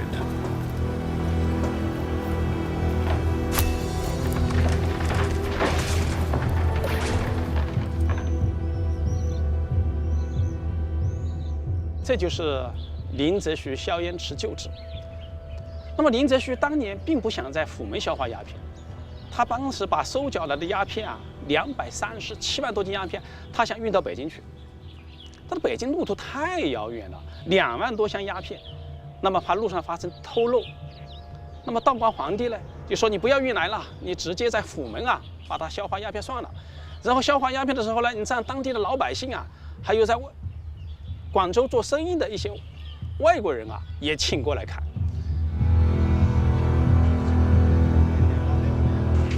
It is broken down from these cannonball-sized balls of compacted opium paste, mixed with water and poured into the sea. Millions and millions of pounds worth, in today's money, of this precious drug is flushed into the Pearl River.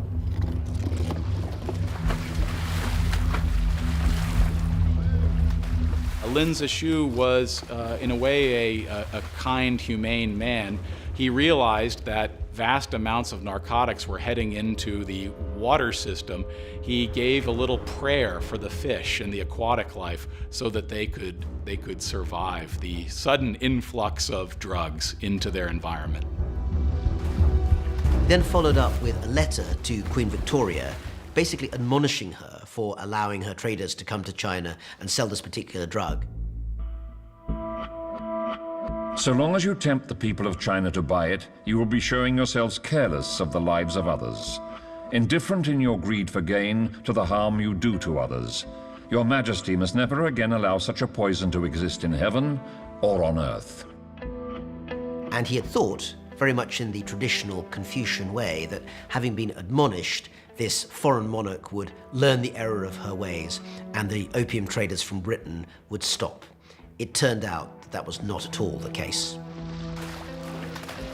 Instead, after the destruction of their opium, the British demand compensation. When it's refused, It's taken as an insult to the British state. Canton's two biggest opium traders, William Jardine and James Matheson, spearhead a furious response. They published pamphlets going around the country, speaking to people who could then lobby Parliament. There was a strong belief that a short, sharp shock would solve the China problem and force the Qing to accept the new reality of a world of British power and a world in which the British had to be taken seriously, treated with respect, and allowed to trade. The British Foreign Minister, Lord Palmerston, needs little persuasion. His rallying cry, "Let us give China a good thrashing and explain ourselves afterwards." They were determined to get a war. They got the war. By June 1840, a British flotilla reaches the Pearl River. China is confident it has all its defenses in place. It was a major operation to get the entire China coast ready for an attack. But they did not realize how fierce the attack would be. 咁呢個嘅威遠炮台咧，興建嘅作用咧就係放一啲嘅大炮去鎮守呢個嘅位置，就防止一啲嘅外國嘅兵船咧係穿越呢條嘅防線，然後進入廣州嘅。呢度有個炮台，咁但係我哋如果睇個炮台咧，佢其實係向前射嘅，嗰啲炮係向前發射嘅。咁呢個嗰邊嘅炮咧就向呢邊，呢度炮向呢邊，咁雙方咧就形成一個交叉火力網。即使咧，如果啲船咧好似由呢度通行，好似而家隻船咁經過啦，當然係由呢個方向行呢邊啦。咁咧佢就會遭受好大嘅攻擊。But what China has not realized is that Britain in the early 19th century has transformed. No longer the nation that had to kneel before the Chinese emperor to bear gifts, it has emerged triumphant from the Napoleonic Wars and now has imperial ambitions. Despite Britain's population being 30 times smaller than China's, the British government can now raise the same amount of revenue each year as the Chinese emperor. First of all, it was fueled, literally you might say, because of coal, by the new capacity of the Industrial Revolution. The gunboats that came off the coast of China were very different from the old sorts of sailing vessels you might have had even 100 years earlier. Along with the guns themselves, this was high-level, very high-precision technology. In other words, the British had taken a quantum leap in terms of the amount of violence they were able to inflict on those who ran up against them.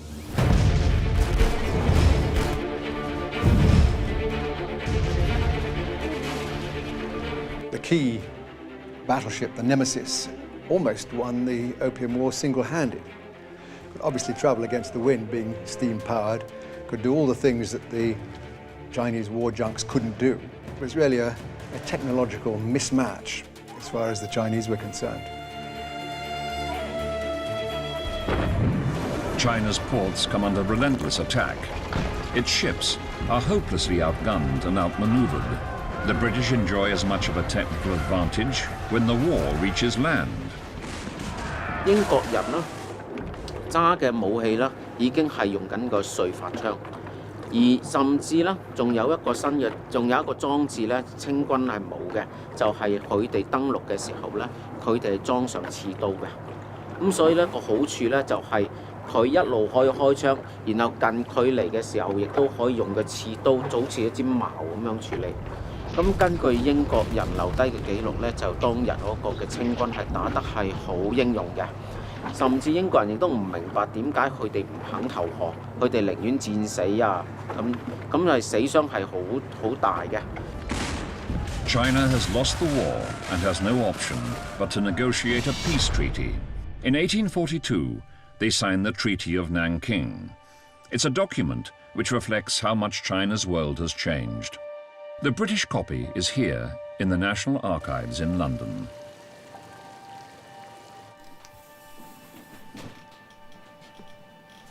Treaty. Her Majesty the Queen of the United Kingdom of Great Britain and Ireland, and His Majesty the Emperor of China, being desirous of putting an end to the misunderstandings and consequent hostilities which have arisen between the two countries, have resolved to conclude a treaty for that purpose.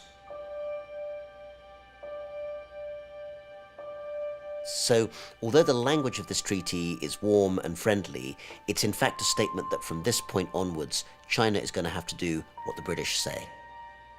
The treaty achieves all and more of the British requests of the Macartney Embassy of 1793 that had been so swiftly denied by the Chinese Emperor. His Majesty the Emperor of China agrees that British subjects, with their families and establishments, shall be allowed to reside for the purpose of carrying on their mercantile pursuits, without molestation or restraint, at the cities and towns of Canton, Amoy, Fuzhou, Ningbo, and Shanghai. But there is an even greater demand from the British. His Majesty the Emperor of China cedes to Her Majesty the Queen of Great Britain the island of Hong Kong, to be possessed in perpetuity by Her Britannic Majesty, and to be governed by such laws and regulations as Her Majesty the Queen of Great Britain shall see fit to direct.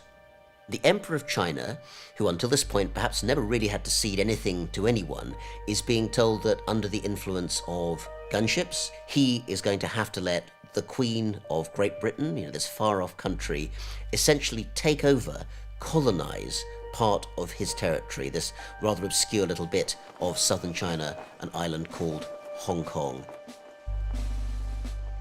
If you could imagine the reverse of this, that a Chinese set of warships had turned up in the late 19th century off the Solent, maybe deciding that they wanted the Isle of Wight, and you have to reverse that thinking to understand how outrageous this would have seemed in China.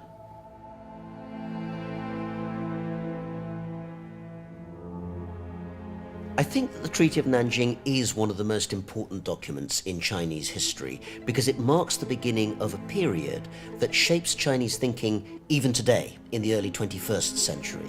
It's the time when China enters what's become nicknamed the Century of Humiliation.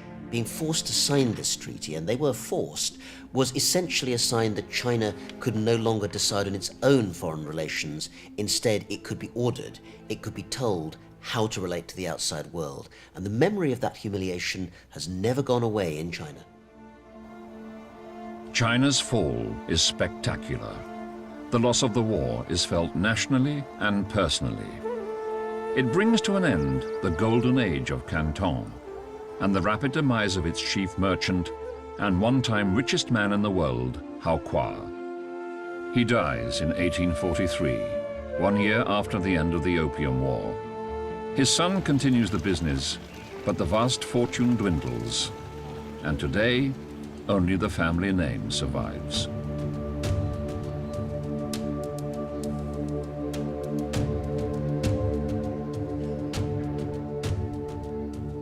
我们这支呢，是吴秉坚大儿子武元之的儿子，第二个儿子，他过继到给吴秉钧这支。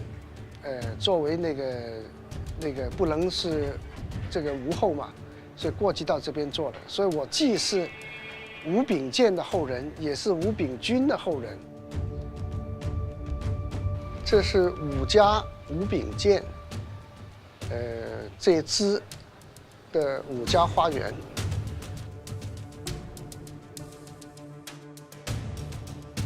Only rare photographs allow a glimpse of Hao Kuo's once magnificent residence and ornamental gardens.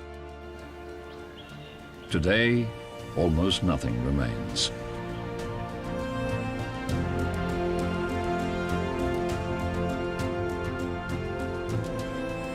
这是应该原来留下来的一个通花，这个没动过。原来进来的时候呢。 他们后人在这里住的话，这个基本上就是原貌，是原来的那个留下来的东西。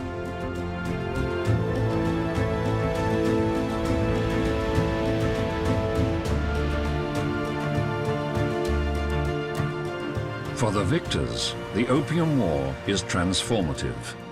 Hong Kong begins its spectacular rise, from what is dismissed at the time as a barren lump of rock on the Chinese coast to become an integral part of the British Empire. And at the heart of Hong Kong, the business empire of Jardine and Matheson, founded on opium, dominates.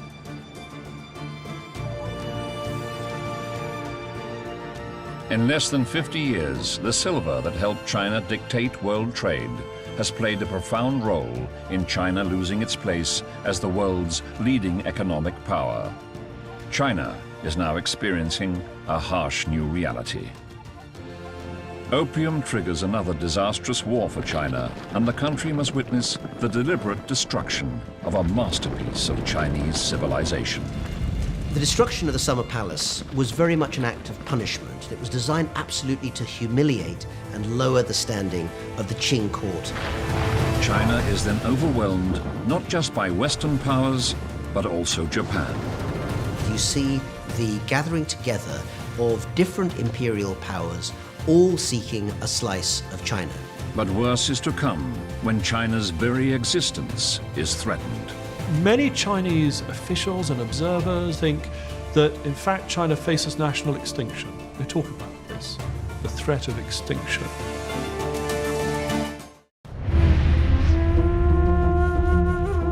It's here, in a tiny settlement high in the Andes mountain range of South America, that global trade begins. And that's because of what is discovered deep inside this mountain.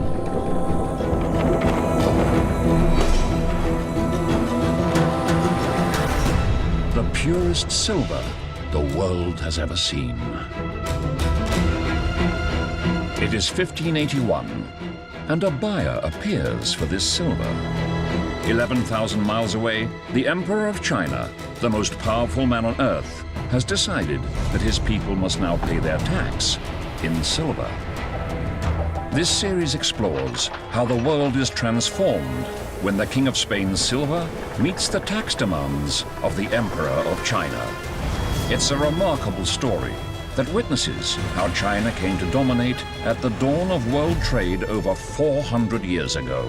The first time the whole world was linked into one global network, and the most important element of this is silver. Silver allows China's emperors to become the most powerful men on earth.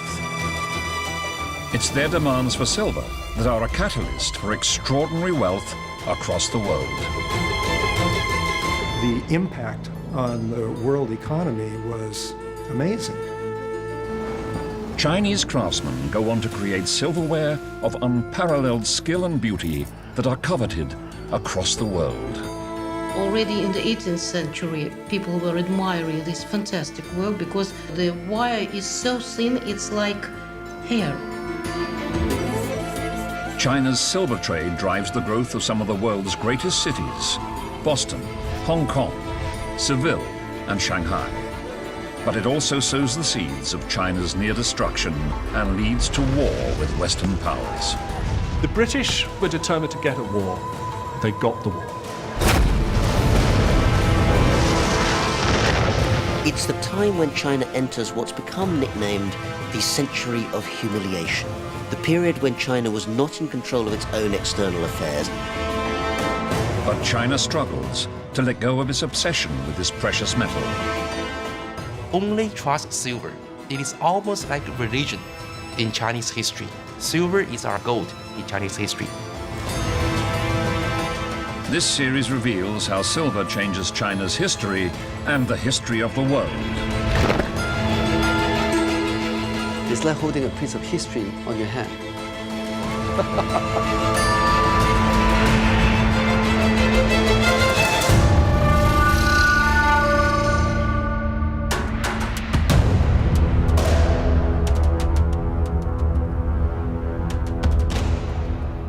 It is 1842. China is a battlefield. A war is being waged between China and Britain. Its cause? The illegal trade in British opium for Chinese tea. It becomes known as the Opium War. But the root cause of the war is conflict over silver. China needs nothing from the outside world apart from this precious metal. And that's become a major problem for the nations desperate for Chinese products, particularly Britain. Lots and lots of products being made in China were very popular with people in Britain. Tea is one obvious example, and large amounts of silver was going to have to go back to China to pay for all this. So the British were rather keen to find some other commodity, perhaps rather less scarce than silver, to try and fill that gap. And it turned out that opium, if produced in mass quantities, would fill that gap extremely well. The illegal trade in opium creates millions of addicts in China and sparks a social crisis. China reacts by seizing and destroying over 1,000 tons of opium. Millions and millions of pounds worth in today's money of this precious drug is flushed into the Pearl River estuary. China's destruction of British opium is made the trigger for war. China is vanquished and forced to hand over the port of Hong Kong to British control, as well as open 5 more ports to Western merchants.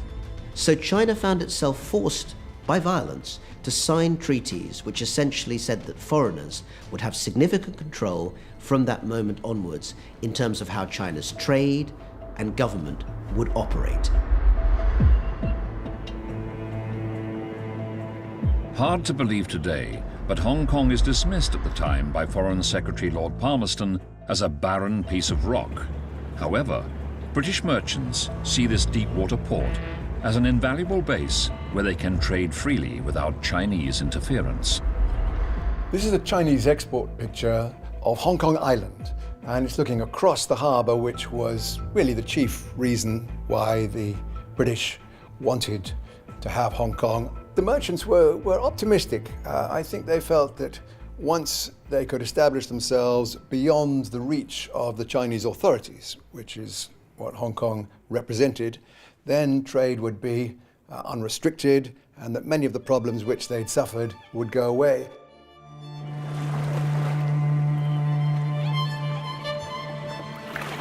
Hong Kong becomes British territory, and they begin to stamp their culture on this former piece of mainland China. The hallmarks of British colonial life become evident throughout the port. In return, many British who now live there become fascinated by all things Chinese, including fine Chinese silverware. Their mementos can still be seen today in London's leading dealers of Chinese export silver. Everyone wanted to come back from China with the tea set. But in Chinese silver, you could buy a tea set that told a story. Maybe a story of the Three Kingdoms, maybe stories of battles, court scenes. But in Chinese silver, almost everything that's got an inscription, it can be traced back to the original owner, because there are records. These pieces were given as trophies. This goblet, for instance, which was given as a prize in 1850 for a Canton regatta. One of the names mentioned is Augustine Heard Jr. He was the nephew of somebody who was in partnership, actually in an opium business. The loss of the Opium War and loss of sovereignty are a major shock to the Chinese. But there is also a sense the war has also been driven by a profound clash of worldviews. On the one hand, you had the view of what you might call the traditional Chinese court, the idea that China was at the center of the universe of ethics and behavior, and that foreigners coming to China would have to adapt to the norms of China itself. On the other hand, you have another very important force, the rising force of British capitalism and imperialism. Britain was becoming this big, outward-looking, buccaneering nation that was looking for new markets. And China, with of course its millions and millions of inhabitants and its unopened markets, became a place where it wanted to trade. But in the wake of the war, sales of British goods in China remain poor. The British see no fault in their Yorkshire woolens and Sheffield cutlery, and lay the blame squarely with Chinese obstruction. They want even more ports opened and even fewer restrictions. They have 5 ports, but why not 7? Why not 10? They have ports along the coast and to Shanghai, but what about the Yangtze River? How can they get closer to the markets? What about Wuhan, Hankou, along the Yangtze River? What about the north? Why should they still suffer restriction? The British look for an excuse to bring back their gunships to China and press their claims. In 1856, they find one in Canton when Chinese officials board a British cargo ship and accuse the crew of being pirates. 他的船在广州啊，这个黄埔贸易的时候呢，被缉事官员啊来检查，把英国的国旗啊悬挂在这个船上的英国国旗啊扯下来了。当时的英国的这个公使啊，巴夏里呀，觉得是对于英国的一种侮辱。 他就是以鸭罗号事件为借口，向中国发起了第2次战争。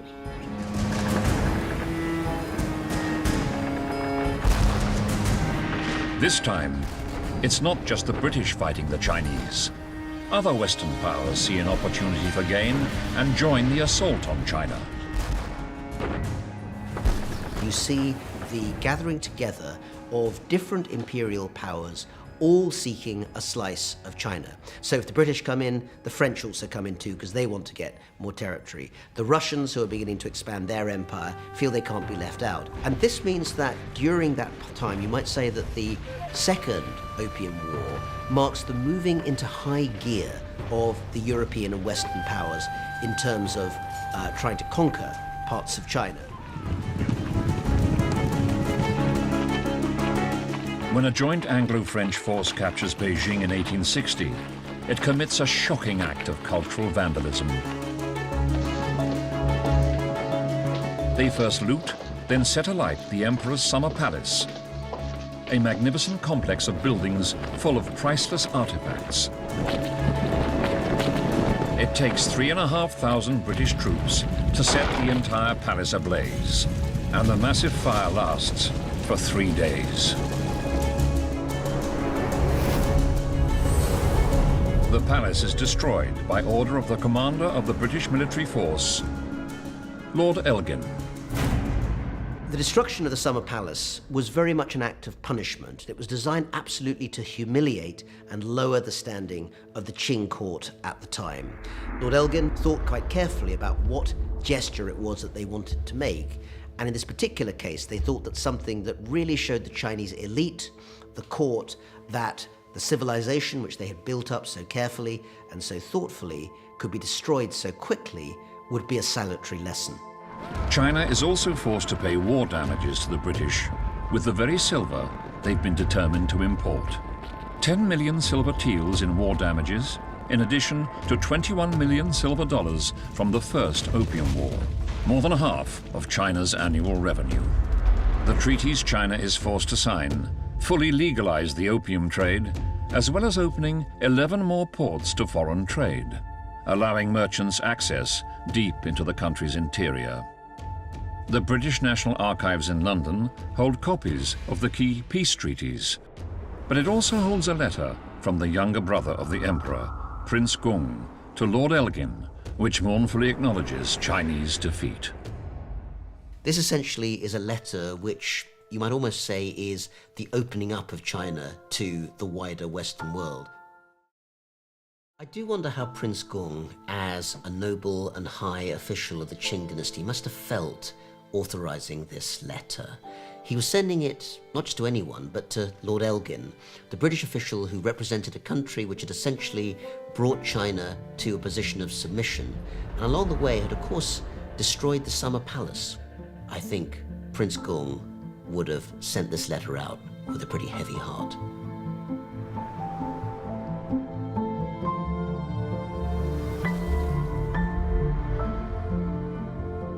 Prince Kung is just 27 when he's thrust into the negotiations with the British.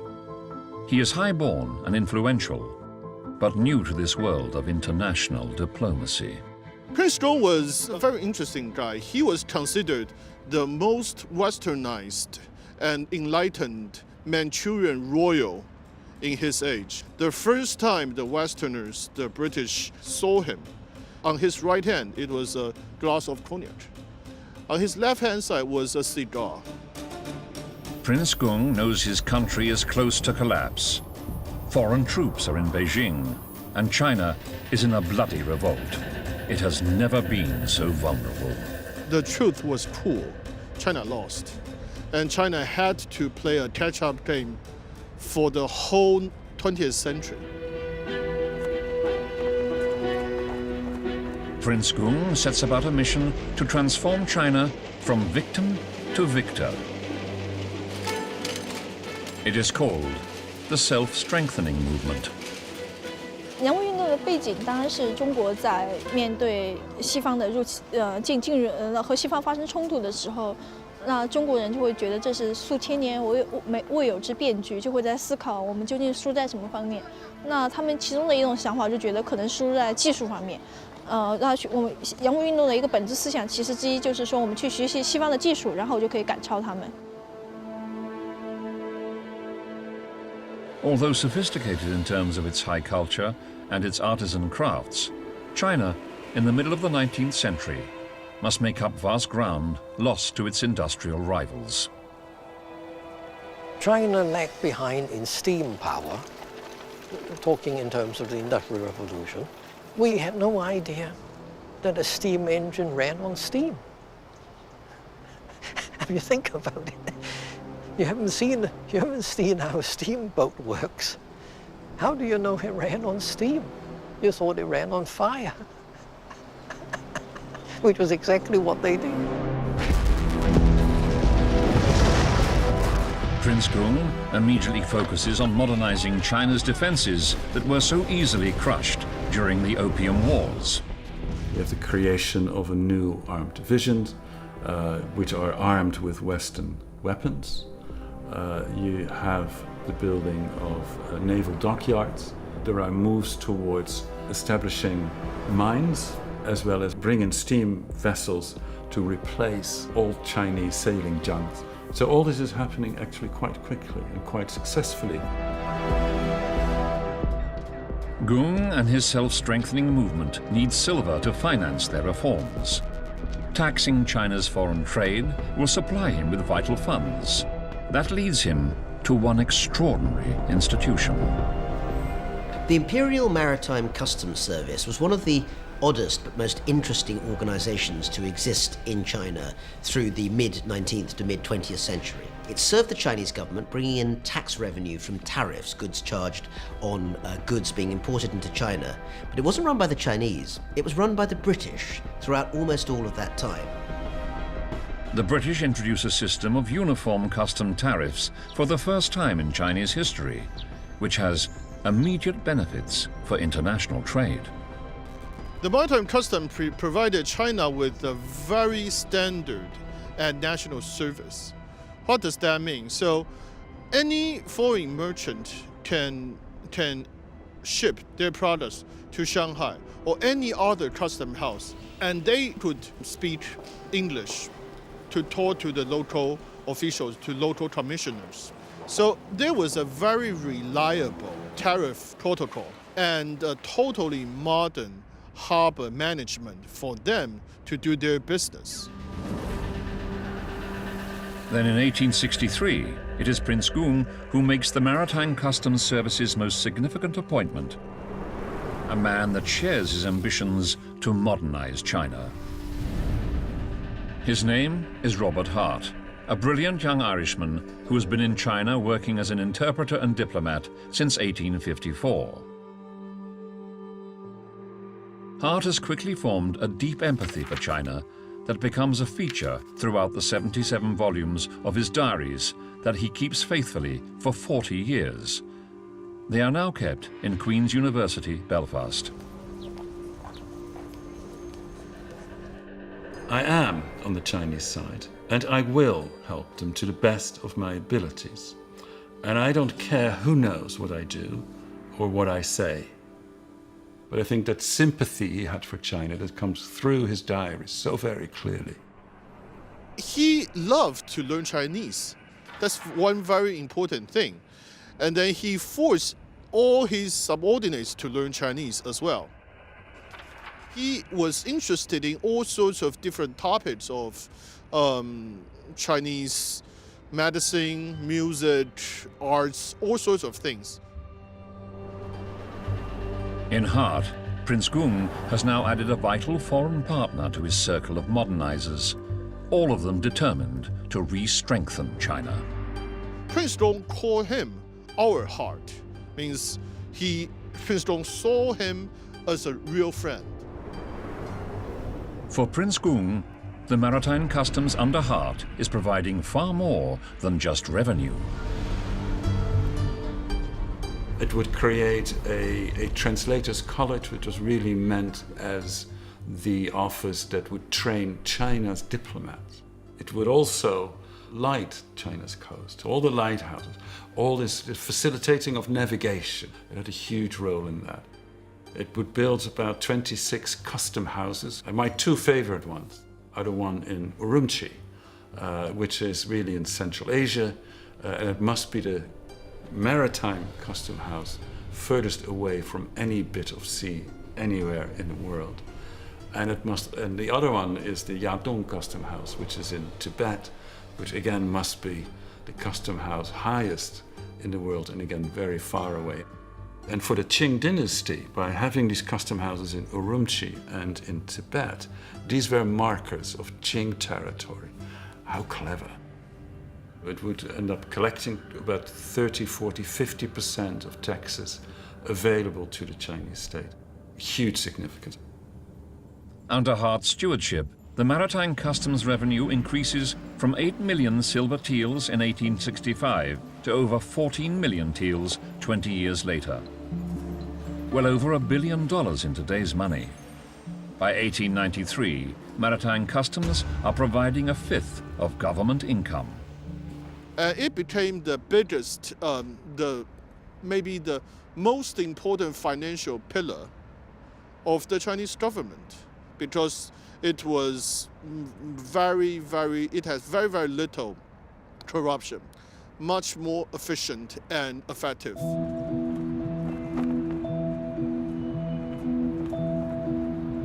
Foreign trade increases through the recently opened treaty ports and exports surge. Silver flows into China once more. But China, with its dependence on silver, is falling out of sync with the global economy. After massive discoveries in America and in Australia, most of the world's leading nations have left silver behind and are now basing their economies on gold. Chinese adherence to silver standard for a long time was considered something of a backward phenomenon. Any country that was respectable should join the gold standard. China was very backward, was so disorganized, it was not able to join the gold standard. But the very idea of reform itself is challenged within the imperial court by a deeply conservative, ruthless, and powerful woman. A woman who effectively runs China in the last decades of the 19th century through her influence over the boy emperor, Guangxu. The Dowager Empress Cixi is one of the most intriguing characters in modern Chinese history. She was literally a power behind the throne. She believed in the restoration of a very strong imperial rule, and she persecuted and even had executed some of the most important reformers in late 19th century China, who argued that actually China really needed to rethink, rework its system of government to cope with the modern world. She also had had a lot of money spent on the redecoration of the imperial palace, which some people argued could have been spent in a different way, instead for the fortification of the Chinese armed and naval forces. Empress Cixi's dominance at court and her resistance to Prince Gung is undermining China's fledgling reforms. Just across the East China Sea, another empire is under threat from the West, but Japan's response could not be more different to China's. Rather than trying to make do and mend, Japan actually overthrew its ruling class and instead undertook one of the fastest and most complete modernizations ever in history. The Japanese modernized their law, their army, their constitution, their education system, all within about 20 years or so, and as a result became a powerful imperialist power in its own right, and quickly would become every bit as rapacious, as greedy as the Western powers in terms of seeking rights and territory in China itself. War breaks out in 1895. China's much-heralded new navy is outgunned and outsmarted by the Japanese. All of China is appalled to lose so easily to their once weak and subordinate neighbor. China loses even more territory as it is forced to cede control over Korea and Taiwan to Japan. But it must also pay war damages of 200 million taels of silver, almost 4 times the annual revenue of Japan itself. This is an enormous boost to Japan, who suddenly have the financial reserves to join the leading nations of the world and base their economy on gold. It is utter humiliation for China. This amount of money that the Chinese government has to pay to the foreign powers is a substantial part of its budget. Enormous indemnities of the sort that one can never pay off from the Chinese government.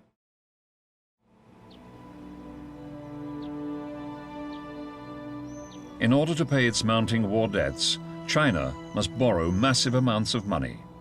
But its financial institutions are not able to meet the huge sums required. The Chinese did not evolve the kind of formal banking arrangements that you had in Europe. Chinese emperors did not think of owing debts. If they demanded it, you paid it. So they don't owe you a debt. So there's no such thing as a public debt in China. And if you didn't have public debts, you didn't have powerful banks. So Chinese banking was always weak. In raising enough funds to pay for its war debts, China helps fuel the rise to power of foreign banks. I would definitely say after 1895, the foreign banks' power came into China. The easiest reason was that because the Chinese government had to borrow money for its indemnities to Japan. So the Chinese government told to HSBC and Deutsche Bank to borrow enough money to pay back to Japan. Then the HSBC became very important because every year the Chinese government had to pay back to the HSBC. Increasing foreign influence over China is fueling more than just anger across China. It fuels rebellion. Just 2 years after the war with Japan, China erupts in revolt. An anti-Western movement that began in northern China is spreading like wildfire. The rebels call themselves the Boxers. They call themselves boxers because of the martial arts they train with. They believe themselves to be invulnerable to foreign bullets, who believe that the world has been turned upside down by the eruption into China of foreign ideas and foreign things and foreign buildings. The Boxers' slogan is "Revive the Qing, destroy the foreign," and it's a sentiment that finds sympathy in the imperial court. In June 1900, the Dowager Empress takes a decision that will result in the near destruction of the Chinese Empire. This was a sort of anti-foreign feeling that in some ways spread through all levels of society. Cixi reflected that in many ways. For much of her life, she was someone who was very skeptical, indeed hostile, about the foreign presence in China. Seizing the chance to drive all Westerners from China, in 1900, Cixi comes out in support of the Boxers and declares war on all foreign powers. But in less than 2 months, a military alliance that includes British, French, German, American, and Japanese forces reaches occupied Beijing and crushes the Boxer rebellion. Piled on top of its previous war damages with Japan, China is immediately ordered to pay a colossal and punitive 450 million silver taels, 1 tael for each of China's 450 million people, equivalent to $300 billion today. The Qing treasuries contain nothing like this amount. China now has to face the gravest threat in its 2,000-year history. Many Chinese officials and observers think that, in fact, China faces national extinction. They talk about this, the threat of extinction. They know that the British had conquered India. They fear the same will happen in China. During the tense negotiations, the Chinese are keenly aware of what is at stake for their country. China could not risk her international reputation again, because China had to rebuild her international image as a trustworthy friend to the foreign states. Behind the scenes, the Chinese turn to one man, a Westerner, ironically, who has the insight into foreign affairs and finance that can help rescue China from being carved up. First of all, Robert Hart tried to convince the foreign powers that never ever try to separate China into several pieces, because China should be refunctional in order to pay up her debt. No one wanted to kill that opportunity to get more money from China. Robert Hart is able to bring all these people together, and he very cleverly said, yes, okay, we're going to pay this huge indemnity, 450 million ounces of silver, but we do it is structured as a single bond between the Qing dynasty and all the 8 nations that had invaded China. So the interests of those 8 nations are focused on that one bond and on the Qing dynasty paying. China has avoided partition, but almost all the revenues of the Chinese state are placed under foreign control to pay the war reparations. The Boxer indemnity is a devastating burden. China has no choice but to borrow again from foreign banks. Debt piles on debt. The Chinese government hands responsibility for this huge operation to the organization run by Robert Hart. The Chinese government wanted to be as simple as possible, so they decided to delegate that to the Maritime Customs Service. And it was rather easier because the Customs Service imposed the tariff tax and stored the money to HSBC.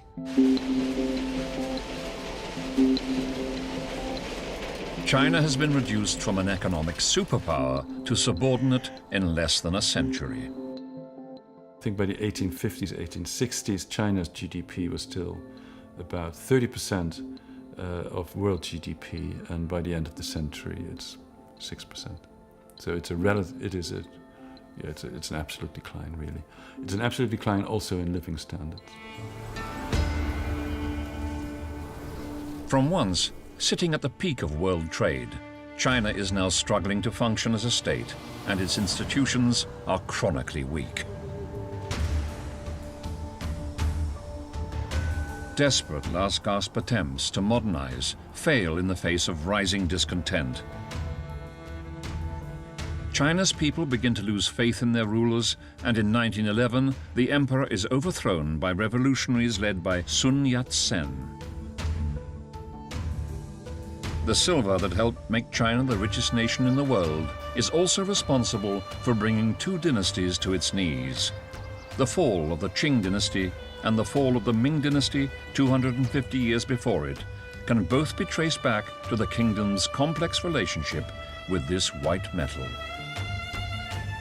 我就觉得白银在中国和中国历史其实是有个纠缠的，就很多朝代的兴起是因为白银，但很多朝代的覆灭也是和白银有关系。 Silver continues to be a problem in the turmoil that follows the revolution. Warlords take control of individual provinces and civil war breaks out. Taxation paid in silver, the lifeblood of China's economy, cannot be collected. China can barely function. Each warlord controls one or several provinces. And you can imagine that when warlords control provinces, they issue their own silver as a way to memorize the warlords, right? Like what George Washington in the US quarter, right? So same way, so there are different kinds of silver coins. So it was very confusing because people have to recognize whether these silver coins were real or not, were authentic or not. China's silver currency is becoming even more chaotic. But there is one city on the Chinese coast that is a beacon of economic stability. Shanghai, storied seaport of the fabled Orient, commercial metropolis of China, and one of the world's greatest seaports.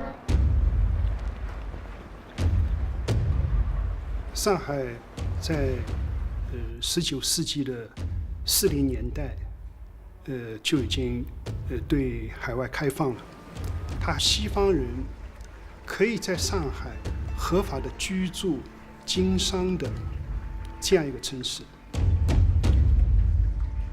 Shanghai was a trading city. It's existed for many hundreds of years, but until the British presence, it didn't become the entrepot, the big cosmopolitan melting pot of trade and commerce that it is today. You've got a boulevard, a thoroughfare. So there today, it's called Nanjing Road, and along it there were shops, businesses. There were a whole variety of things that said that this city is not Washington, it's New York. In other words, it's a place where people come to do business and to trade. In the 1920s, Shanghai becomes China's wealthiest port, and this international trade is good for the Maritime Customs Service, which during this time of conflict accounts for nearly 90% of government revenue. And all this government revenue in silver is deposited in a British-owned foreign bank, some of whose founders have grown rich from the opium trade, the Hong Kong and Shanghai Banking Corporation, HSBC. Every penny of the custom revenue was stored in the HSBC after 1911. So HSBC had an extremely big, vast cash flow. That was basically the reason why it could become the biggest bank in the Far East in the 20th century. This allows the bank to build lavish new headquarters on the Bund, Shanghai's famous waterfront. The elegance and grandeur of its interior is described as unsurpassed by any financial or commercial house in Asia and the Far East from Suez to the Bering Sea. China's demand for goods from abroad grows in leaps and bounds as imports exceed $300 million a year. There is movement everywhere, no standing still. In the 1920s, Shanghai is one of the biggest cities in the world. Here is the Occidental quality of Shanghai with its skyscrapers, trolley cars, and semi-foreign atmosphere.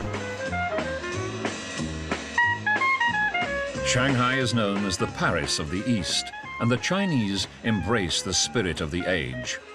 The silversmiths of Shanghai are producing silver cocktail shakers in bulk. All the elite Chinese went to these fabulous cabarets and nightclubs and ballrooms. And this neighborhood was really the epicenter of that jazz age nightlife in the city in the 1920s and 30s. So you can just imagine that at night, this neighborhood was this fantastic wonderland of neon lights ablaze and jazz music blaring from these ballrooms and nightclubs. There is one significant reason why Shanghai can thrive beyond the chaos of post-revolutionary China. It is a Chinese city that is under foreign control. It is also deeply divided, made up of separate zones for foreigners called the International Settlement and the French Concession.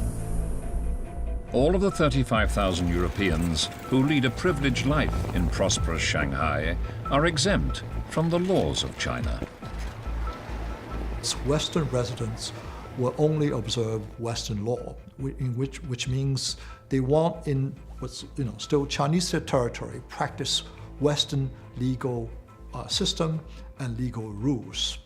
And those things all, in the end, have enormous consequence on the China as a whole. One of those enormous consequences is that business in Shanghai, foreign and Chinese, is conducted according to Western laws, and that provides Shanghai with the stability to become the biggest holder of silver in China. Shanghai was unique. It was certainly it was expanding much more quickly than Hong Kong. It had a population several times larger. And Shanghai was also become, to a certain degree, after the 20th century, the haven of Chinese business and industry and banking. But even within booming Shanghai, China's currency remains a problem. Nothing exemplifies this more than its adherence to antiquated silver ingots. When you have a piece of silver ingots, what do you do when you carry it into the market? You have to literally weigh them, measure them, test them, whether they are genuine silver or not. They are not currencies by count. You cannot count them. You have to measure them. The system of weighing and assessing the quality of silver and measuring it in taels not only stretches back to medieval times, but it's also far from uniform. Across China, there are as many as 170 different measures of tael. 大家都认识到，银两和银元同时存在，它这种反复的计算、反复的兑换，这个成本实在是太浪费、太不方便，没有理由再坚持下去。 But change in China in the 1930s does not come easily. Just as Prince Gung had tried before him, one man emerges who has the vision and determination to try and reform his country's archaic institutions, in particular, China's centuries-old silver currency. His name is TV Soong. 孙德文他是哈佛毕业嘛，是一个比较西式的人，然后他做事呢，就说也是一个比较西化的人，这就是其实是他是算是一个新式的银行家。 TV Soong stands at the peak of Shanghai society. He is from the most famous family in Republican China. His sisters are all society beauties, and his brother-in-law is China's leader. 当然，宋子文他有很大的一个抱负，希望要改造中国，改变中国，尤其是在财政制度、预算制度、银行制度、货币制度等这些方面。 As finance minister to the new republic, in April 1933, he calls a meeting at the Chamber of Commerce in Shanghai, in which he sets out to radically alter China's currency. Soong's daring proposal is to abolish the silver tael, the unit of Chinese currency which has been used for centuries, and replace it with one standard minted silver coin. But he has a formidable obstacle to overcome. Set against TV Soong's reforming zeal are the native bankers who meet here every day at their power base, the inner garden by the city god temple in the heart of old Shanghai. 钱庄在上海已经有那么大的影响力，可以在一个繁华的地带，然后有这么一个公共集合的地点，这其实是可以看出当时商人自治的一些特点。 The native banks profit directly from China's complex and inefficient currency. 他们的业务计算模式其实和银两有关，此外也是利益，因为他们很多业务就是被银两有关的业务，其实是被钱庄垄断的。 银元和银两兑换的比例是由他规定的，并且要到他那里去兑换，他都要收手续费。 Despite the opposition of the native banks, TV Soong has the full support of China's modern and foreign banks. On the 5th of April 1933, the silver tael is abolished and becomes an instant and now illegal relic of the past. The new silver dollar is issued featuring Sun Yat-sen, China's first president, and on the reverse is a sailing boat, a symbol of centuries of trade and prosperity. 废两改元非常重要，那它其实就彻底的使得中国的白银从那个一个称量货币变成一个有统一的一个币制，变成由银两走向了银元，所以这是一个非常重要的过程。The reforms of TV Soong are celebrated across the world. He makes the cover of Fortune and Time magazines. He is pronounced a financial genius, comparable to Alexander Hamilton, the man behind the creation of America's first national bank. He's even invited to address the American nation in a radio broadcast on NBC. During the broadcast, he stresses the special relationship between America and China. Some of your most distinguished families were engaged in the China trade. Millions of dollars changed hands without one word being put down in writing. It was a superb example of trust and mutual respect. TV Soong has achieved one of the great reforms in China's history. At long last, the country has a simple, unified silver currency.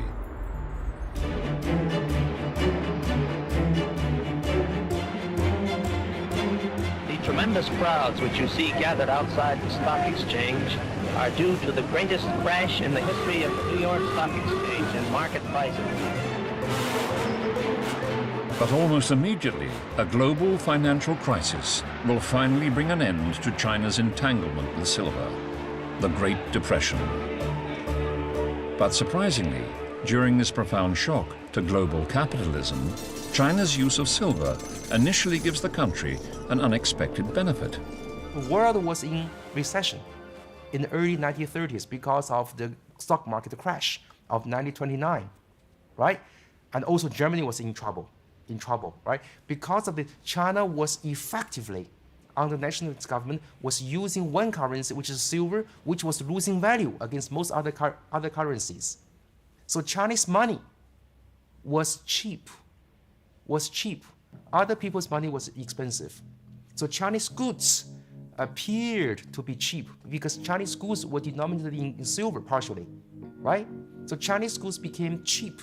Therefore, China was able to export to foreign countries with relative ease. But this advantage does not last long. China is about to suffer at the hands of the very country that just 2 years previously had been applauding the financial reforms of TV Soong. An American senator, Key Pittman, demands action. The silver-producing states, including his own state of Nevada, are suffering because the global price of silver is so low. The president bows to pressure and enacts the Silver Purchase Act, which results in America going on a silver buying spree. The Silver Purchase Act in the U.S., which was largely driven by small mining states, a few mining states in the U.S., ended up driving up the global prices for silver. With the price of silver rising because of American demand, there is now an unstoppable flow of silver out of China. It's a catastrophe. Banks go under, businesses are starved of loans, industry and agriculture suffer a collapse in prices. The financial crisis becomes an economic crisis and then a social crisis. So the Chinese government is forced to entertain the idea of a major currency reform and to remove this dependence on silver. Unable to control its currency, China is forced now, finally after centuries, to abandon silver. US was forcing China to say, you don't use silver. The US was telling China, get off silver. And in 1935, they do exactly that. They throw in the towel and take China off the silver standard. Silver comes to an end. The silver story in China really comes to an end in very abrupt fashion. 1935 marks the end of 6 centuries of silver currency in China, and before long, silver artifacts will disappear as well. When the communists take control of China in 1949, silver is a distant memory.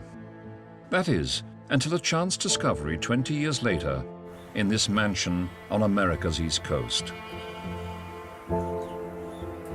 It was once the home of Robert Bennett Forbes, a prominent 19th century China trader who built his fine house with the profits he made from buying and selling tea and opium. His great-grandson, H.A. Crosby Forbes, develops a keen interest in the family silver when he inherits the house.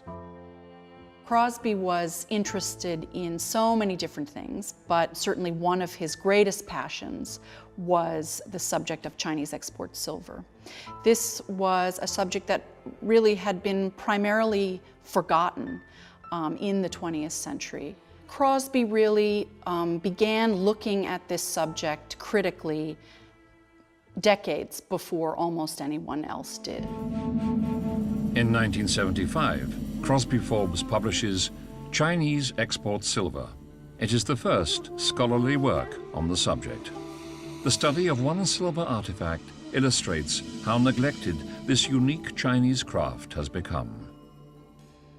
This is an extraordinary teapot in England, but by the 19th century, it had been completely forgotten that this was made in China. It was a celebrated piece of English silver, published widely in books on Old English silver, and indeed, even in the 19th century, this served as a model for silversmiths who were becoming masters. And Crosby really was the one who first re-identified this as being Chinese rather than English.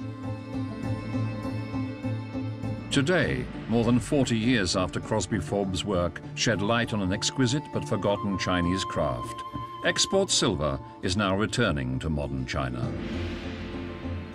It's a window into the past and is a force for creativity in China today.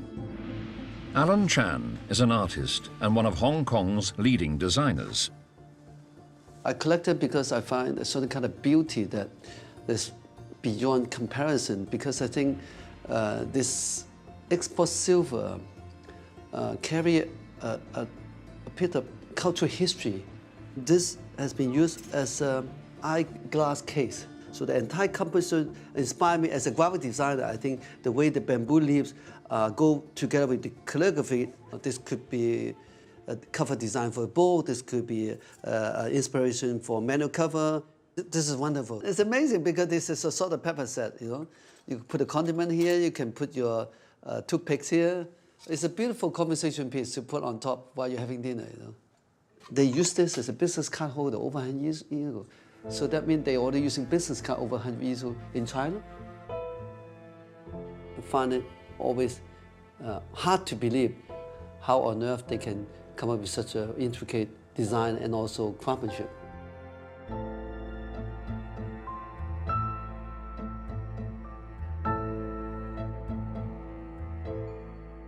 You see different kind of costume, how people would dress over 100 years ago. This is like a 3D movie showing you the story of a typical courtyard house, how people live and how their everyday lifestyle could be, you know. Chinese mirror don't usually come in with a handle like this. And to incorporate a dragon into such a European shape, you look at it. The tail start from here and move around the circle and they end up like here. I think this is just beautiful. I look at this mirror, I would say, wow, who was the beauty in front of the mirror other than me 100 years ago?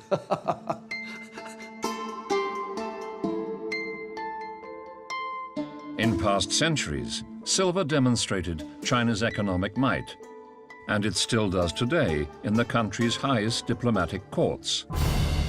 In 2014, when China plays host to the leaders of the Asian and Pacific world, it gives each one an exquisite silver gift that spoke not only to craftsmanship, but also an acknowledgement of China's historic relationship with silver. Today, China is once more the biggest importer of silver in the world. The industries producing the goods that help power our globalized world, consumer electronics, mobile phones, electric cars, all need silver. And they are produced here in China on an enormous scale. These workers are preparing to start the early shift at one of the biggest factories in China. They are part of a 1,200-strong workforce who help harness the power of the sun with silver. 70 million of these solar batteries are produced each month and inside every 6x6-inch panel, there is a film less than the width of a human hair of silver. 那么1个月大约会用到白银是7吨的量。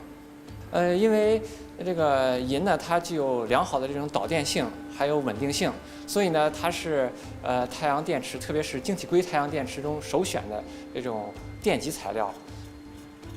它呢，主要是在生产过程当中，我们采用是丝网印刷的这种技术，使银浆料那么先在电池片的表面形成这种山线性结构，然后经过烘干还有退火之后形成银电极。银电极呢可以将电池片它发出来的这种电荷收集起来，就可以导出。所以说它在电池片当中是重要的这么一种材料。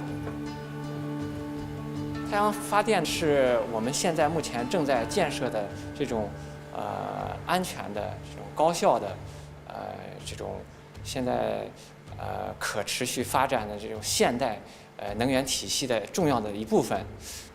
太阳发电是非常重要的，不光对于中国重要，对于世界，对于我们整个人类的发展都非常的重要。The largest solar energy farms in the world are in China.